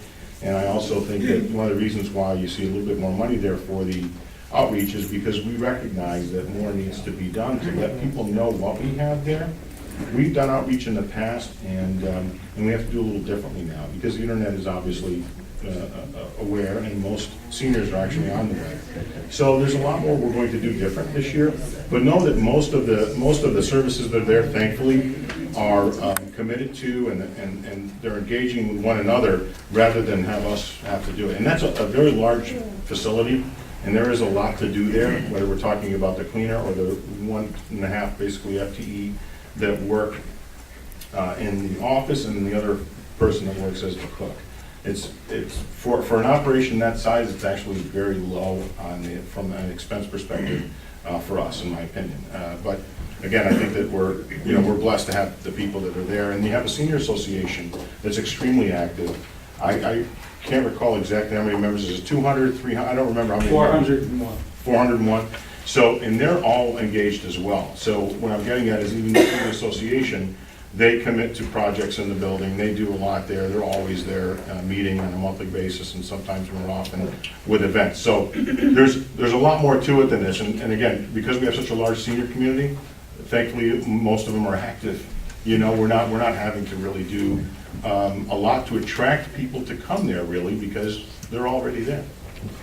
You say there's about 400 there, I'd say In there's a lot more association. seniors in this town. That's what I'm saying to you. That's why the outreach is there. And so, Okay? and it should be. I mean, we should be encouraging our seniors to get out and actually And we want enjoy that. themselves. And we want that. As someone who, and I probably should say more than this, is that when you have elderly parents or in-laws, grandparents, whatever, and they're in a position where they have to have somebody help care for them. It's very, very important that we're lucky that we have this senior association here, where people are really engaged with one another, and they're keeping each other going on a daily basis. And again, Jack is here, so he can speak personally to it, maybe, if you want to talk to him about some of the other stuff that happens with that. My objective here is solely is quality of life. Yep. Seniors are a very important part of our community. We should invest in our seniors, okay? I don't think Again, anybody I look at our budget here, we got $200 in here for veterans. I wouldn't go there, okay? I'm hoping we're making a donation to someone for $200. No, that's really for the what we do for those events that we host here, which is whether it's flowers, what we can Quality of purchase life issue, legally, man, that's all I'm saying. legally, Recognition, like quality donuts or of whatever life. else we can legally purchase. Again, I'm just gonna hit parks for a minute. Sure. Okay, again, 400, there we go. Parks, very important to me. Love our youth of our community. Love even families to use parks. We got a budget of $440,000. I look at that, at least that's a significant, when I look at some of those big, huge ones, at least we got some money going into parks. I look at park attendants, $200,000 out of that, half of that. What are our park attendants doing? I mean, we got, that's not all the other employees, but what are the park attendants doing for 200? They maintain all the parks. Now, when we say maintain, are they mowing? Can I finish? You don't mind, I'll finish. So when it comes to, if you're asking mowing, as far as the little leagues go, they like to mow their own fields. Yes. We do some of that stuff when we are asked to, but they do their own there. But as far as the rest of the grounds, we maintain all the rest of the grounds. They're doing the trimming of the trees. They're doing a lot of other work that is on a daily basis. And in the winter, they're plowing our town buildings. They're plowing some of the smaller streets. There's a lot more to it than just Can I ask, how many park attendants are there? 5. Okay, so- half FTE. 5.5 FTE, I think. And they're full-time employees, would you say? Yes, yes. Okay, so, again, I look at it as, if there's anything in here, I don't know, maybe it was Joe, someone else brought it up tonight, we have, how many employees in the town, full-time, 123 or something like that? There's a lot of employees for a lot of things here. So, I'm just saying again, we have 441,000, I just hit park attendants there. I didn't hit the carpenter, the laborers, the other people that are fixing things. If you go to page 24, you see them all. There's several, many, a good portion of that budget is, again, payroll. Okay. In a municipality, in any service We have a business, lot it's of payroll. parks. It's payroll. And we have a lot of parks, and frankly, a lot of the parks were under-maintained. And a lot was not accomplished in years past, and it's not a finger-pointing exercise. Lot got done this year. But on the We revenue need to keep side, doing it, Evan, that's We what I'm do, we saying. are the point, but that's our pattern. If you see, Jack, we've done that, we've made the commitment, we have the parkland fees, and we still, mesh with the private sector. Rotterdam Business Association just made a donation to put that pavilion up at Memorial Park. We put new signages up. Jaraka Park, we've had some cleanups there and some new signage there and some repairs of basketball courts. And of course, the rains kind of delayed the repairs of the basketball courts and the tennis courts, and there's still work being done. I wish Joe Pugliese and Fran Pugliese rather was still here, because, there was a lot of work done this year. in those parks. My only Well, comment we still have again, Lisa Dufek here, if she wants to come up and say all the work that's been done in the parks. She's a commissioner on the Parks Committee as well. yeah. So then she knows what was done. Well, yeah, we can bring her up and she can talk about some of the efforts. Go ahead, Jack. Evan, my only comment on this, again, is we're running the numbers, as I've been doing, I've been trying to run the numbers. The balance is the 180. There's some key quality of life things that I hit upon again here, which are the sidewalks, the seniors, okay? Very, very important to have it. And then the Parks Department, again, I'm looking at a 440, and I'd make that a 200 just for the sake of being at 640, then another 25, we're at 665 right there, quality of life. I'm looking at the playgrounds and rec, 58,000, there's a little money in there. We got some band concerts for 8250 and some youth programs for 750. That's it. Well, even on the youth programs, what happens is there's revenue that comes in for those programs in the summer. There's rap and prep programs My kids through are taking that too. Yep. through the senior center. So we employ on a part-time basis during the summer students who are going for teaching or other fields that are related to phys ed and so on. So it works. One of the biggest challenges for us, and that's why we started this past year, creating these reserve accounts for future expenses, but also in order for us to get a bigger bite at the apple when it comes to grant opportunities that are out there on the state and the county level.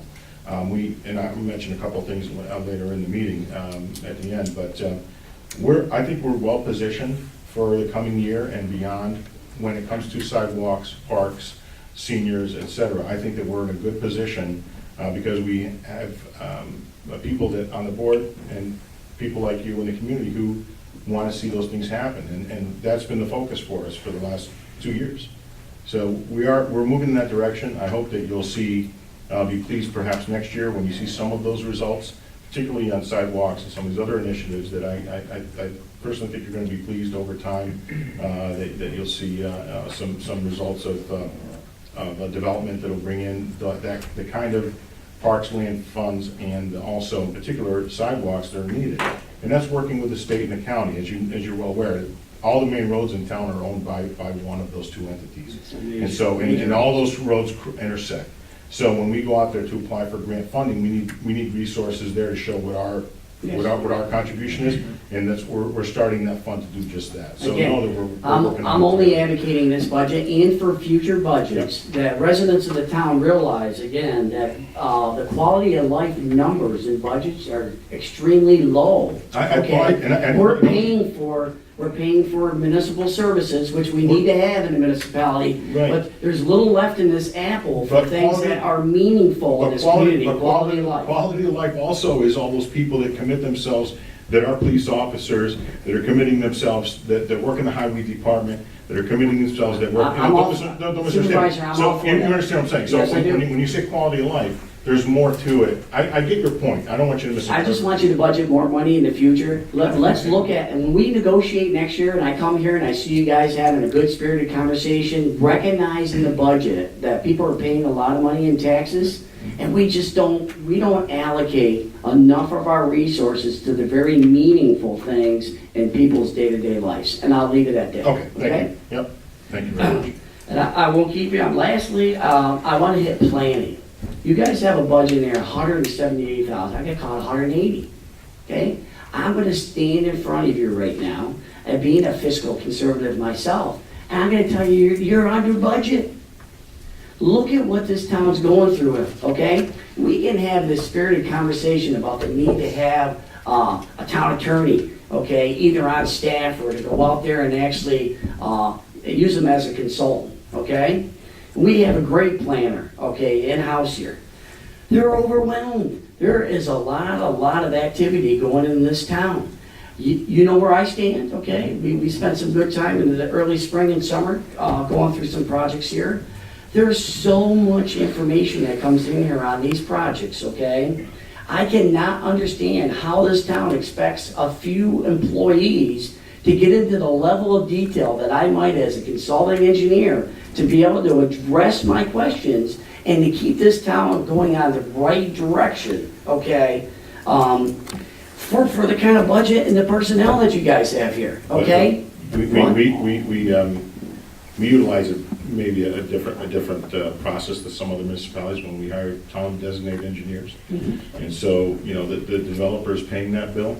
So that's not reflected here. If we actually added up all the costs that the developer pays for engineering on their side of the table and what they pay for our designated engineers, who, depending on their level of expertise, the town hires, and the developers pay that bill also, the number that you reflected is low. Listen, It's gonna be it is, significantly and low. I know that And number. we don't, that's not in our budget because we're not paying that. I understand that. The And taxpayers aren't paying that. I'm very familiar with that process. I am a town designated engineer that review these proposals. I'm reviewing, the solars. I'm reviewing developments. I understand that, okay?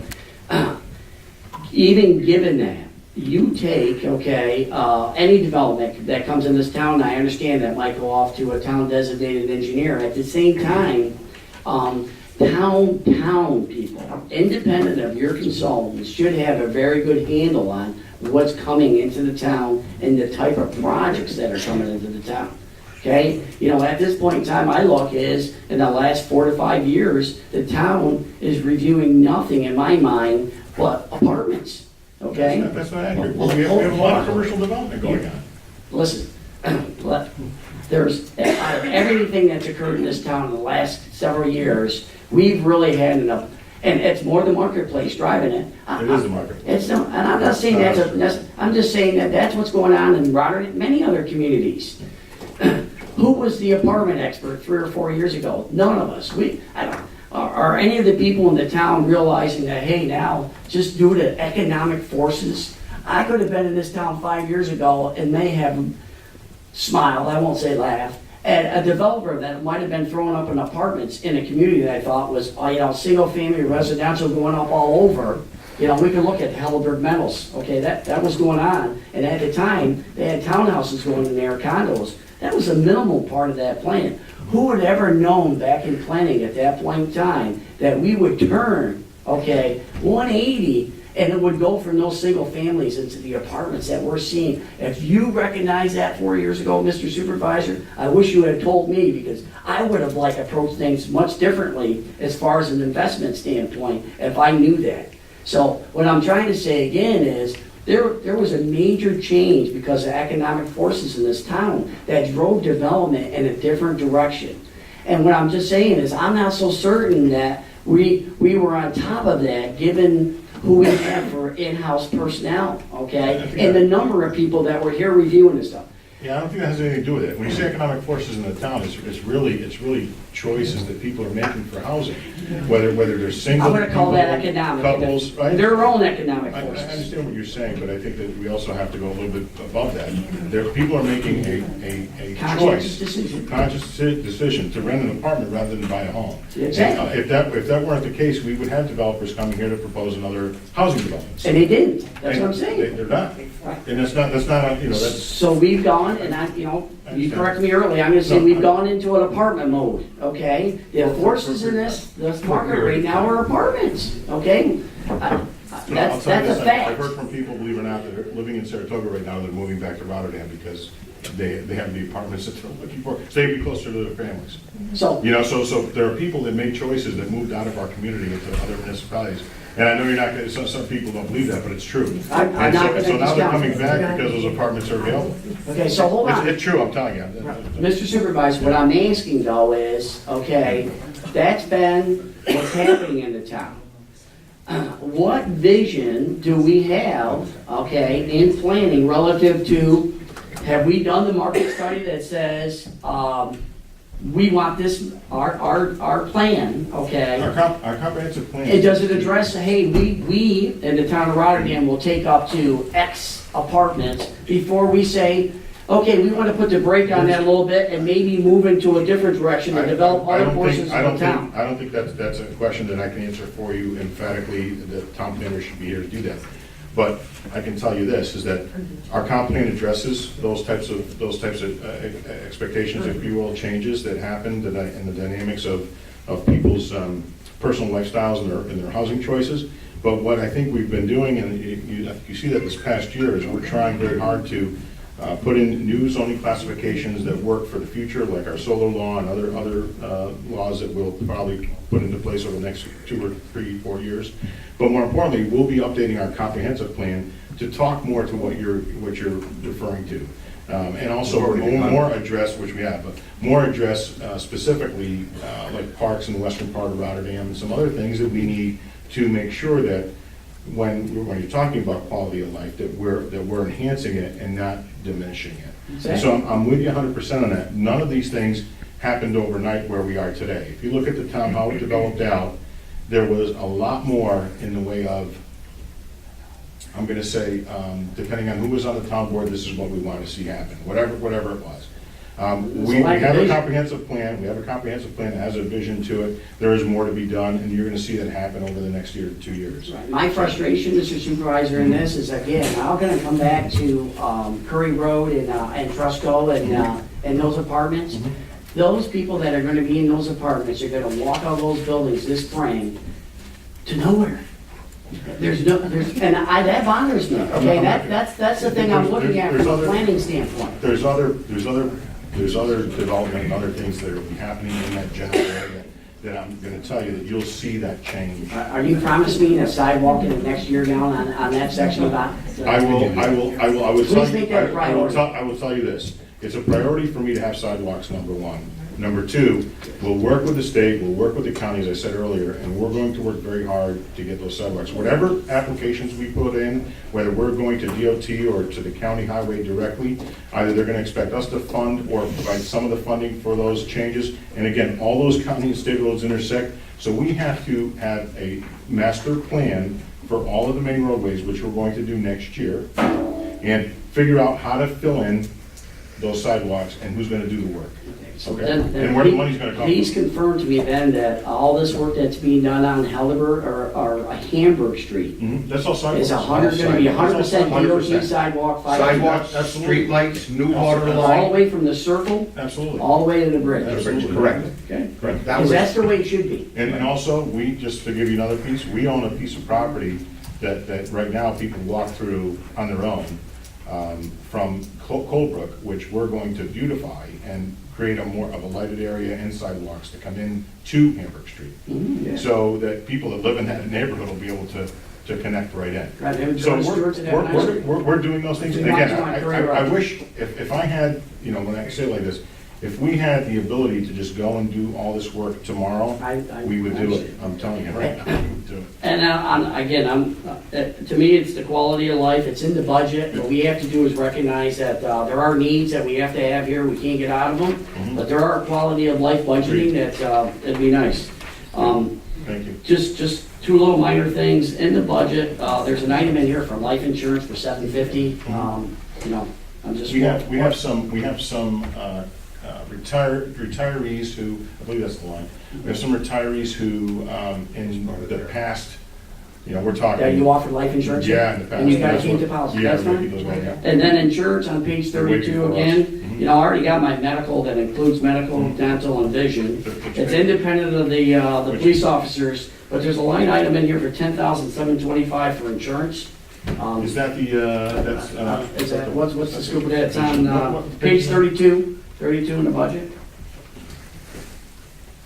Retiring medical, how much is it? It's $10,725, insurance, just a line item for insurance. $7,725. It's probably under life insurance. That's A fund unemployment and A fund disability combined. Yeah, that's $10,725. Yeah. Okay, and that is page 32, Evan, for Yes, yes, insurance, it says $10,725. A fund unemployment is, So then that would go with the 5,000. workman's comp, social security, and the other stuff that's Yeah. money. Okay, so the only thing that looked funny in there is a life insurance number for $750. Yeah, that's. And again, we were wondering if that. So with that, I would just like to reiterate the fact again that 4 line items are budget, $13,135,000. That's committed money. The money that's left over is basically all the other fringes and stuff that we need to have to be a community. And within that $1,865,000, you know, we might be $750,000 quote of quality of life. And my recommendation to the board in the future, and I hope when I come here next year and we see the negotiations, that someone actually recognizes that we're spending a lot of money, taxpayers are putting a lot of money into the town. It would be nice to see those budgets increased. In addition to that, I think the planning budget does need to be increased. We should have more planning in the town for vision. Thank you very much. Thank you very much for your time. Jack, thank you for your suggestions. Mr. Supervisor, just a couple of comments. First of all, I do appreciate your comments, Jack, because I think that even if we might differ in how to get to the end result, I think the goal of the end result is the same. We want a better town, a better quality for our town, better services for our citizens. And, you know, the only thing that I have to reiterate, as you reiterated your valid points, is I don't think it's fair to give the impression, and maybe that's my own interpretation, that we haven't addressed some of these things, okay? Sidewalks are definitely a priority. When you're looking down Curry Road, you know, it's not just pouring the concrete on the sidewalk. You have to get National Grid involved, you gotta move, you gotta see what's underneath, you know that, you're an engineer. And when you're dealing with DOT, the county, and the state, there's other intangibles. Where it can be done, it will be done. New developments, i.e. Hamburg Street, there was a non-starter. Sidewalks, streetlights, new water line, sewers, we did all that, and we still have people that were wondering why we want to spend money on sewers on Hamburg Street. I gotta tell you, that's one thing this board was completely unified on. Completely unified. Completely unified on it, because we understand that, this board understands the value of the infrastructure. So the former board, too. Right, and the former board did as well. Parks, you know, clearly there was some good work done by, you know, Lisa and the other parks people, and, you know, I think that that's moving in the right direction. That's money that sat there for a long time, and, you know, I'd like to think that this board, again, kind of revitalized the goal of getting our parks to be looking better. Our steering committee, which the supervisor appointed, and Councilman Volano has complimented many times John Tingley on the work he's done. He has come up with a new solar law. We've created mixed-use overlay districts at previous meetings. I don't know if you're familiar with that stuff, but I think that all talks to where you expect us to go. You know, these overlay districts, looking at the entire comprehensive plan, and not just a box of 7 different comprehensive plans, but literally creating a path, as the steering committee has, of addressing issues. One was the solar law. We had no solar law. Solar is something that is a part of our future. You know, the compost facility, Highway Superintendent Larry Lamora and us has diligently looked Larry, would you agree, we're diligently looking for a better solution for the compost facility? We've looked at certain sites, we're looking to see if it's better to lease, is it better to buy a site and do other things with that compost facility? The landfill is the landfill, okay? But I think that, I really think that a lot of your concerns are being addressed, albeit not as quickly as everybody would like. And I think the one thing I've learned in municipal government, it does not work as fast as private industry, but I think we're moving in a good direction. And I, again, thank you for bringing, reiterating the sense of urgency for certain categories that you consider quality of life. And I can assure you, those are our priorities as well. Okay, anyone else? That's it. That's it for that, okay. So now we're on, I'm sorry, yes, I'll declare, anyone else like to be heard on public hearing 2 at this time? Anyone else like to be heard on public hearing 2 at this time? Anyone else like to be heard on public hearing 2 at this time? No? Okay, we'll declare public hearing 2 closed. Public hearing 3, please. For the adoption of proposed local law of the year 2017, establishing a school zone speed limit of 20 miles per hour on Helderberg Avenue in the area of the entrance to the Mahonison Junior and High School. Okay, anyone on the list for that? No. Okay. Anyone want to be heard on public hearing 3? Anyone like to be heard on public hearing 3? Anyone like to be heard on public hearing 3? No. Okay, we'll declare public hearing 3 Can I closed. make one comment on that? Sure you can. If you want to, This sure. is on the speed limit. Yeah, sure. Jack Dotson, 1311 Cipriano Terrace. If I understand this local law, is this to change the speed limit from the Thruway Bridge This to the is, church? It's going to go quite far, and I believe that it will be that stretch before and after the school. I just don't have that exact. I'm just wondering if it's going there, if it's going I can to look- extend further. That's, Being a it'll neighbor. be to the school, because whatever's allowed to the school, around the school, no different, I would say, than Jefferson. There's quite a stretch. Okay, so it's going to be really a school zone. Do I understand this correctly? It is limited by state law to 1/4 of a mile. Either way? There you go. And- Yeah, I And believe. then are they using the driveway going into the, the bus drive, the main drive, or are they using like the crossing, new crossing? You know what, we'll get that information to you, but I believe. Because it's important. I believe it's gonna be from, I'm gonna say it's gonna be from the entrance, the sidewalk entrance there, that's there. Because the driveway, I believe will be the sidewalk entrance. And which makes sense to me because I drive that road every day. Obviously, I live out Yeah, there. once you're over the hill. The Rotterdam does a really good job with their police department about, just as you come over there to have a police officer there, but people do drive that road extremely fast in the morning. Okay, I think I read that the average speed was 33 miles an hour through there, and I laughed.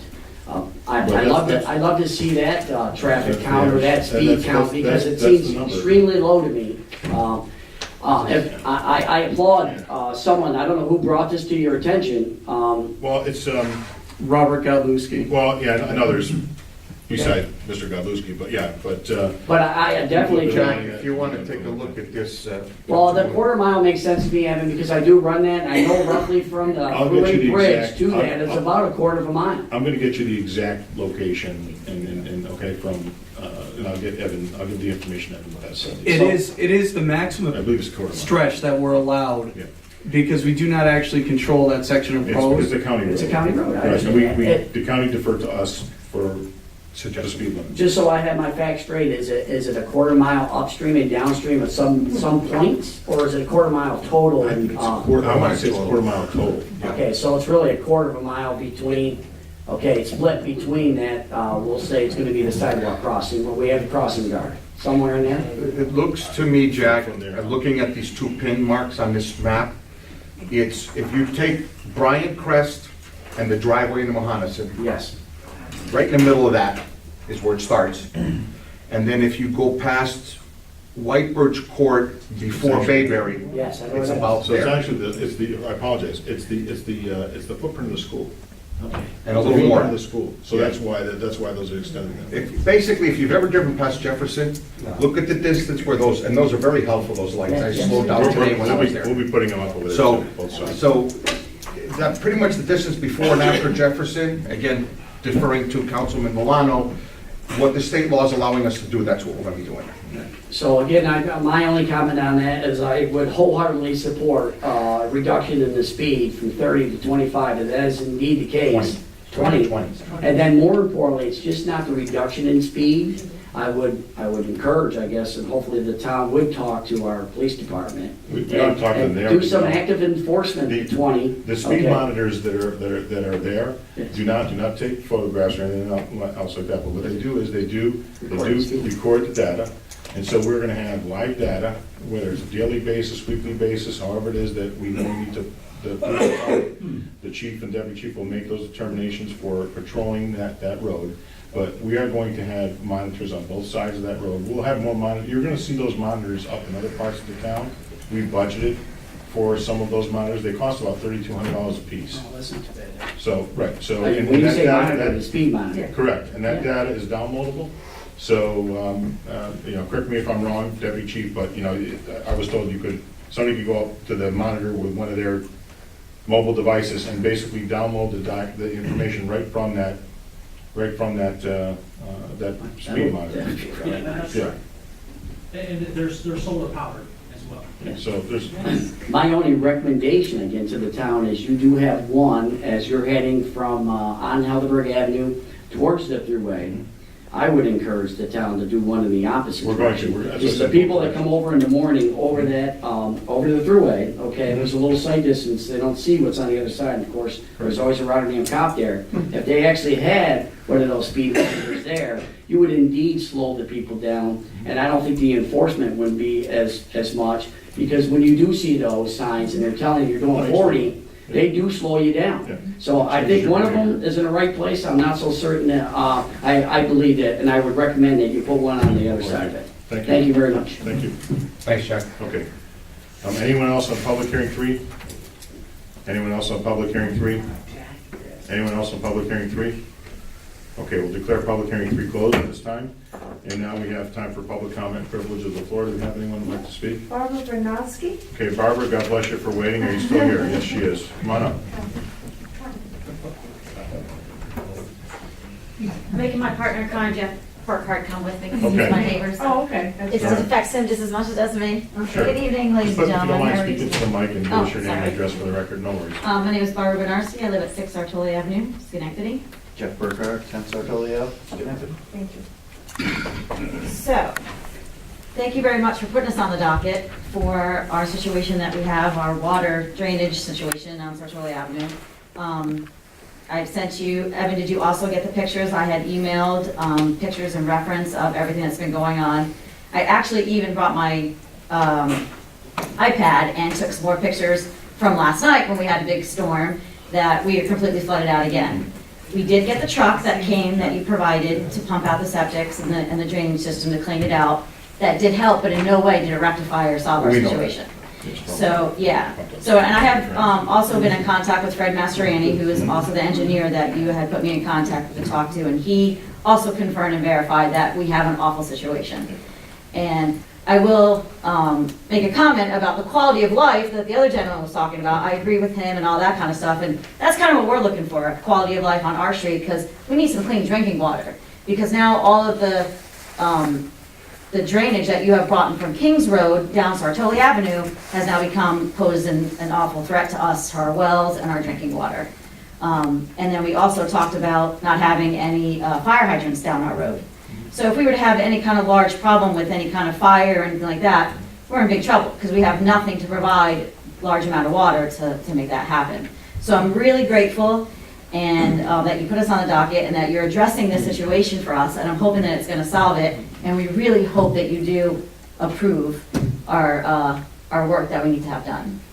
So, Well, I could tell you this from the first time it was brought up to our attention. I know the supervisor has put it on the front burner. We discuss it at least once a week on where we're at with this. And as you can see in one of the resolutions, we've budgeted some significant funds with an engineering firm to address it, because we really don't want to Band-Aid the situation. Yes. We want to find a long-term solution. You need good drinking water, you need fire hydrants, you need proper drainage. yes. And it's going to be a task in itself, but it's a task that must be undertaken. Yes. And, we thank you for keeping us posted. The sending of the vac haul truck was just to see if we could alleviate some of that. Yeah, and you it did know. help. Right. I will, it did help us and But stuff. just this afternoon, the supervisor said, when, as soon as they got the storm, Yeah. right back it was. Right back up again. So, but, you know, I think that you've created a good line of communication with this office. We welcome your input, and I think that, you know, you might even get, you know, someone from this engineering firm might reach out to you to get her hands on. Fred did. Yeah. Yeah, I've been in contact with Fred yesterday. Mastroianni and And stuff. so- Wonderful man, yep, Yep, and again, we're all on the same page. yes. You know, we unfortunately, you know, and I say this jokingly many times, when I inherited this job, the previous deputy supervisor didn't leave the magic wand. Right. So, you know, we gotta get these things done. We will get them done, and, you know, I think the fact that one of these resolutions addresses that hopefully gives you some comfort in knowing that it's important to us that we give you that quality of life, you know, which albeit, you know, to Mr. Dodson's point, Yes. those are the quality of life things that might not show in a budget. Right. Okay? Right, So- that's why I kind of brought that up, Right. because that and we- goes in along and with we're what going you to address, but that might come out of something that doesn't show Right. in those line items that he's talking about. That's right. And that's why you really have to look at the big picture. Right. Anything else you like that? Jeff, you have anything to add? I just want to say again that I really appreciate it. I've had extensive talks with Mr. Tomazone, and he has been right on top of it, and I can't thank him enough. And like you said, we are on the docket. He is making attention to this, and because it really means a lot to us. We've been kind of the silent lost street for a long time. We mind our business, we do our thing, but a problem arose and we didn't create the situation, and we just, all we want is to be rectified and to get our situation back to where it was. So I thank you very much, and I appreciate your time. Thank You're you. very welcome. Thanks for coming. Staying so long, too. Thank you. Okay, anyone else? That's it? No one else for public comment privilege of the floor? Okay, we'll declare public comment privilege of the floor closed at this time, and we'll move into our resolutions. Ms. Marshall, 2917. Call for public hearing to be held on Wednesday, November 8th, 2017, at 7 p.m. at the John F. Kirby Government Center, Town Hall, 1100 Sunrise Boulevard, Rotterdam, New York, 16006, for the adoption of the proposed local law of the year 2017, to amend Chapter 71 Alarms, Section 71-8, General Regulation, to include I, any unpaid fees shall be assessed as a lien against the subject property and added to the owner's property taxes. Okay, may I have a motion, please? I'll make the motion. Motion by member Christou. Is there a second, please? I'll second it. Okay, second by member Valano. Anyone on the question? Okay, Ms. Marco, would you call the roll, please? Mr. Christou? Yes. Mr. Littlemore is absent. Mrs. Miller Herrera? Yes. Mr. Valano? Yes. Mr. Thomasson? Yes. 4 yes and 1 no. Okay, resolution 28917 passes. 4 yes and 1 absent, I'm I sorry. got, that's okay, that's all right. I understood it. The camera got you, so they know what's happening. So, resolution 29017. Resolution to approve a request by the SI Group Incorporated to allow the conversion of existing 650,000-gallon tank to an IEQ-2 influent equalization addition of a 350,000-gallon tank freshwater sewer diversion tank pump station, IEQ-2 pump station, stormwater granular activated carbon treatment system, and interior renovations to Building 20 on a 36.40 acre parcel at their industrial facility located in the Aquifer Overlay District at 1000 Main Street in Rotterdam Junction, New York, 12150. Public hearing was called for at the town board meeting of August 9th, 2017. Public hearings were held at the town board meetings of September 13th, September 27th, and October 11th, 2017. Okay, may I have a motion, please? I'll move. Motion by member Christou. May I have a second, please? I'll second. Okay, second by member Valano. Anyone on the question? Okay, Ms. Marco, would you call the roll, please? Mr. Christou? Yes. Mr. Littlemore is absent. Mrs. Miller Herrera? Yes. Mr. Valano? Yes. Mr. Thomasson? Yes. 4 yes. Okay, resolution 29017 passes. Thanks for your patience. Resolution 29117. Adopt standard workday for elected officials for the purpose of determining days work reportable to the New York State and local employees retirement system. Okay, may I have a motion, please? I'll move. Motion by member Valano. May I have a second, please? Second. Okay, second by member Christou. Anyone on the question? Okay, Ms. Marco, would you call the roll, please? Mr. Christou? Yes. Mr. Littlemore is absent. Mrs. Miller Herrera? Yes. Mr. Valano? Yes. Mr. Thomasson? Yes. 4 yes. Okay, resolution 29117 passes. Resolution 29217. The town board of the town of Rotterdam hereby accepts a donation from the Rotterdam Business Association and authorizes a budget modification in an amount not to exceed $2,500, and hereby modifies the general fund budget by increasing estimated revenues A510 and the revenue account entitled donations A2705.270503 for $2,500, and increasing appropriations A960 in the subsidiary account entitled Parks Improvement A7110.4153 by $2,500 for payment to the Little Falls Lumber and Bellevue Builders for pavilion building materials. Okay, may I have a motion, please? I'll move. Motion by member Christou, is there a second, please? I'll second. Okay, second by member Valano. Anyone on the question? Just on the question, I'd like to thank the Rotterdam Business Association for their contribution on behalf of the town. And I can tell you that even this weekend, as I went by, there were families utilizing the pavilion and the basketball courts, and having a good time on the play structures there. So, you know, it's not 100% complete, but we've got just a little bit more work to do, and it'll be completely accomplished before the end of the year. So, and it's a good opportunity for us to show what the community can do together. Thank you. Would you call the roll, Ms. Markham? Mr. Christou? Yes. Mr. Lamore is absent. Mrs. Miller Herrera? Yes. Mr. Valano? Yes. Mr. Thomasson? Yes. 4 yes. Okay, resolution 292-17 passes. Resolution 293-17. Amend Resolution 245 of 2017, authorizing gasoline and diesel expenditures from April 1, 2017 through and including June 30th, 2017, to be transferred into various accounts to properly reflect true fuel usage and appropriate fees correctly for the Highway Department and the compost facility. Okay, may I have a motion, please? I'll move. Motion by member Valano, is there a second, please? I'll second. Second by member Christou. Anyone on the question? Okay, Ms. Marco, would you call the roll, please? Mr. Christou? Yes. Mr. Lamore is absent. Mrs. Miller Herrera? Yes. Mr. Valano? Yes. Mr. Thomasson? Yes. 4 yes. Okay, resolution 293-17 passes. Resolution 294-17. Authorize the supervisor to enter an agreement with Greenman Pedersen Incorporated, 80 Wolf Road, Suite 300, Albany, New York, 12205, to provide the town of Rotterdam with engineering services for Sartoli Avenue and Rome Avenue drainage improvements, roadway construction, and new water system in an amount not to exceed $27,800. Okay, may I have a motion, please? I'll move. Motion by member Christou, is there a second, please? I'll second. Okay, second by member Valano. Anyone on the question? Okay, Ms. Marco, would you call the roll, please? Mr. Christou? Yes. Mr. Lamar is absent.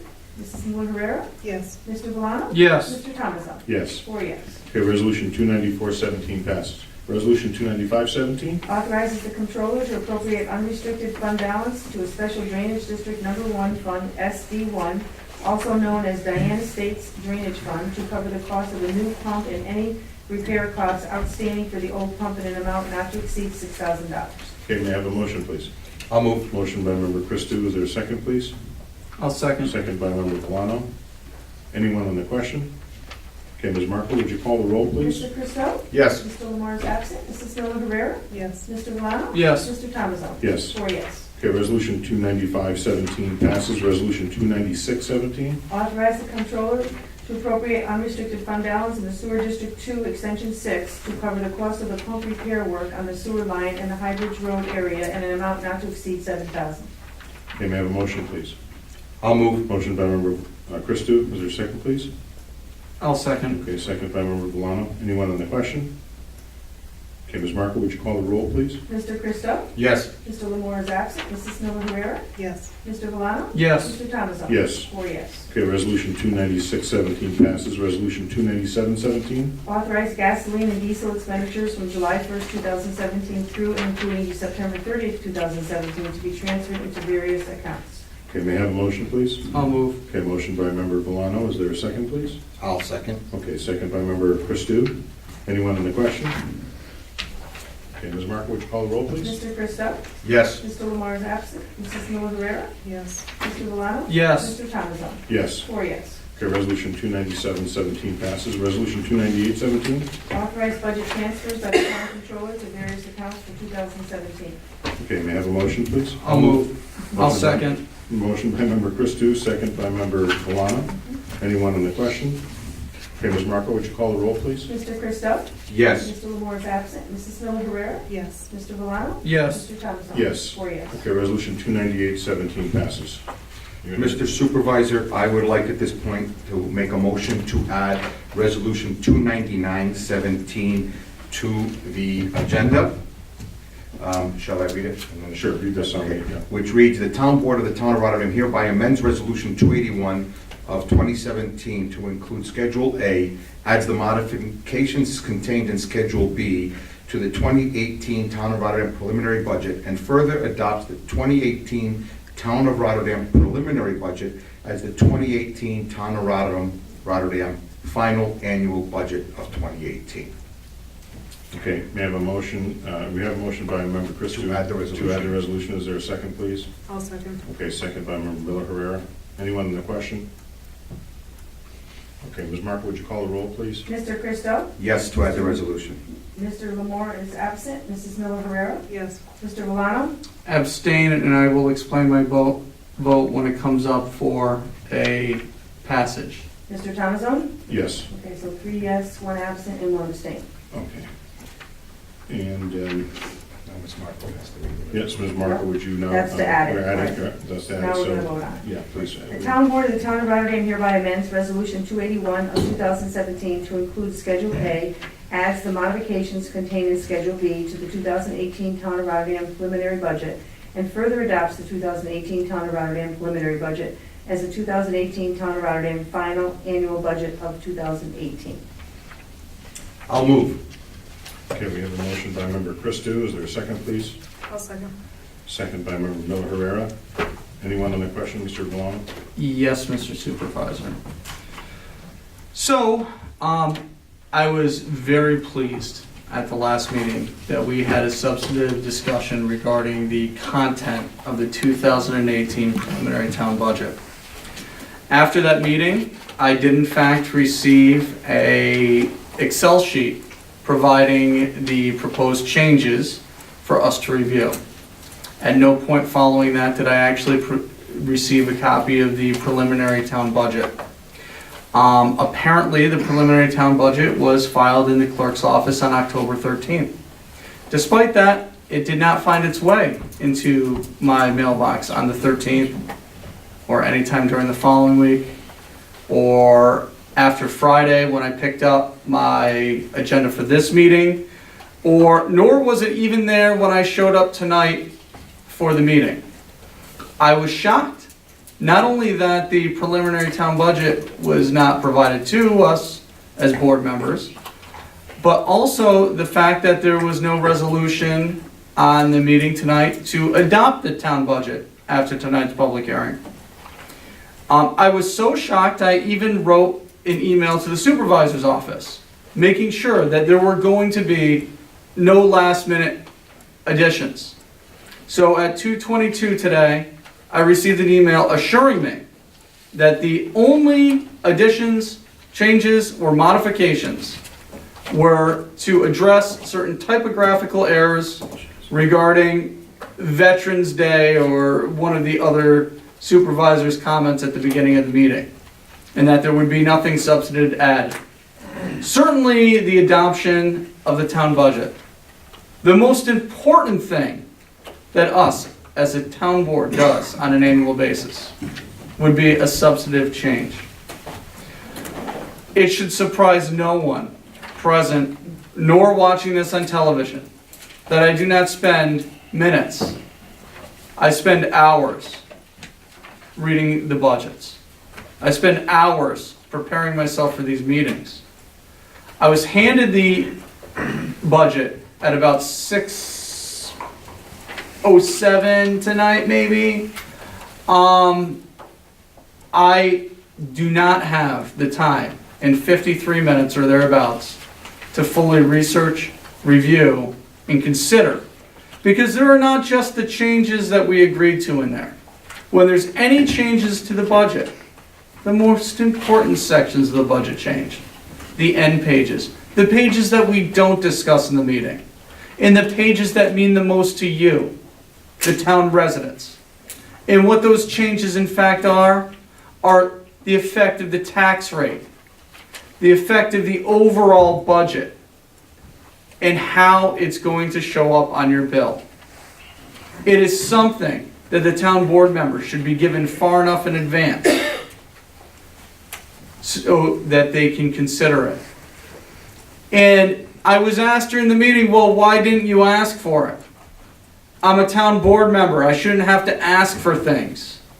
I'm provided an agenda on every Friday. And I'm provided a final agenda after that. If things aren't attached, I am not supposed to assume what is in the mindset of the town administration to be handled at night. But even taking that additional step of asking, and I was told no from the supervisor's office, I simply cannot in good conscience vote on a budget, the most important thing we do, while acknowledging to you, the public, that I have not read it at all. So tonight, I will be abstaining on this vote. Mr. Supervisor, just a couple of points of clarification. And I'm speaking for myself. I'm not speaking for the supervisor. I'm not privy to the email that was sent by Mr. Valano. But, first of all, Joe, you're right. You should have gotten a copy of the budget, okay? Why you didn't, I really firmly believe was nothing more than a clerical oversight, because I am familiar with the supervisor instructing everybody in the office to make sure that all the board members got a copy of the budget, number one. Number two, I have an email in front of me from Thursday, October 12th, the day before that the budget was filed with the, as per you said, which is an accurate statement. And there's a couple of back and forths that started at 10 o'clock in the morning and went to about 3:23 in the afternoon. And you clearly were included in all of those. So if anybody really wanted to be, to exclude you from the process, I really firmly believe that you wouldn't have been on this agenda. Now, why it happened is, in ways you might be right. Maybe it is inexcusable, but I don't think it's any kind of conspiracy, and I don't think it was purposely done. I really thought 299.17 was already in the agenda for tonight, and again, for some reason it wasn't, and we added it. We added 299.17 today. But in any event, I'm being asked to vote on it without having time to study it. Well, all the changes that you requested, that we negotiated, are in that. And I think... And then there are some other changes there that were discussed, that you had asked for me to discuss with the comptroller or certain department heads, and I did so. Those are also included in this change. You know what, I've learned though, after sitting in this same seat for 4 years, to not take everything for granted. Very well those changes could be in there. But once again, the most important aspects of the budget are not the ones that are contained within the Excel sheet that I was provided.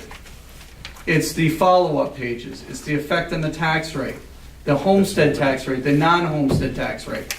And the thing is, I would have gone through that budget one more time, because just because we had the public hearing on it tonight, that doesn't mean that another round of negotiation could not happen.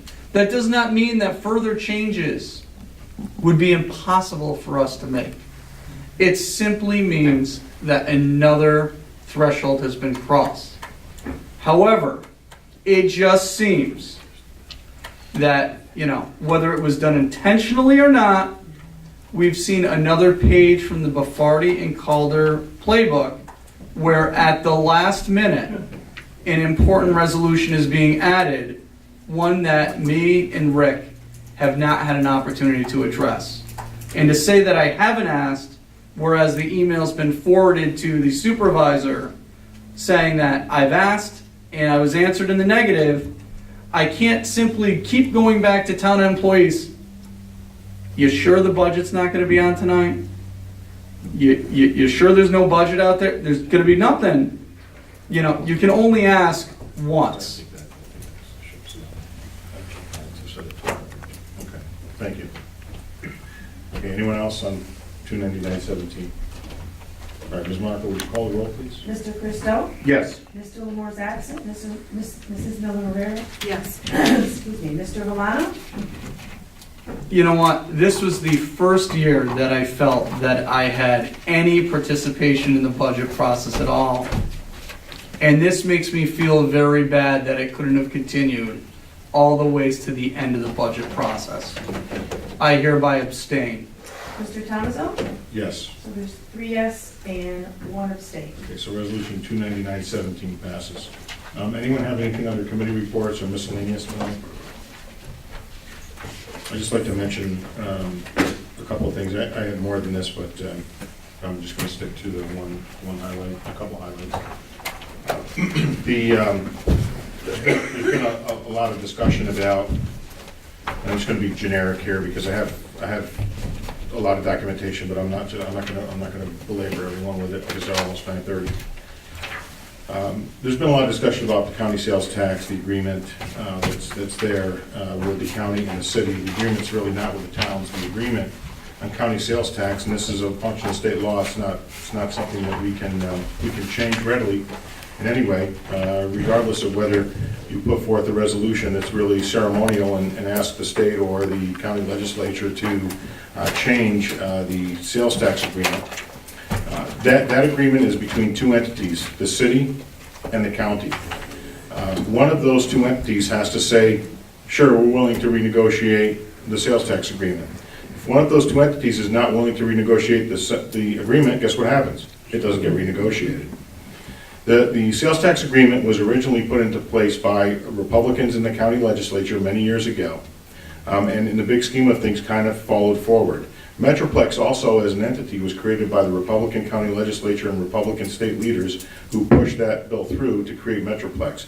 So in the 7.5% sales tax that we pay, part of that sales tax, albeit it would be great if we could get more, but I'm going to finish on that particular subject in a minute, about it would be great if we could get more. We're not using this for partisan purposes, are we? Because No, I've we're been talking told, about- I've been told repeatedly not Well, to I do don't know, that. you've kind of done that tonight with some of your diatribe, so I'm just going to finish it. I want to be respectful to you, but I'm going to just finish it. I'm just stating the facts as they are. The county legislature is now Democrat controlled, and so is the city council Democrat controlled. That's not going to change what I'm going to say, really. So anyway, what happens is the other 0.5%, so the agreement is based upon assessed valuation. The town of Rotterdam and the other communities receive part of that 3.5 of the 7.5% based on assessed valuation. So as the assessed valuations fluctuate in the towns, the apportionment can change. Then on the Metroplex portion, which is a 0.5%, 70% of that 0.5% the Metroplex keeps for its operations. The other 30% is distributed to the towns based on population. So, in fact, when you look at how the tax is apportioned, you can disagree on the amount of money, but I believe that the way that it's provided is fair to the towns, because again, this is an agreement between the city and the county, not the towns. The towns do not have a seat at the table outside of our county legislators. One of the things that I think is interesting is that when municipalities are out there crying for more revenue, and we did the opposite here in this with this administration, we cut the brush fee to 0. There is no brush fee next year, so that fee is gone. More importantly, I would much rather have than the county and the city through the sales tax apportionment give a blank check to the towns. I would rather have us develop a structure whereby, and we already have some of that, and I'm going to give you a little bit of that information, is to get some of those funds for specific projects.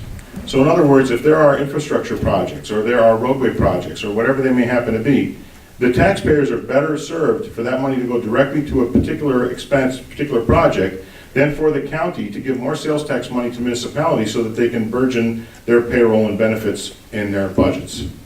So I think that this is where we are now. It's a matter of conversation, it's a matter of discussion. And it keeps being brought up. I've had several people question me about this in the past week.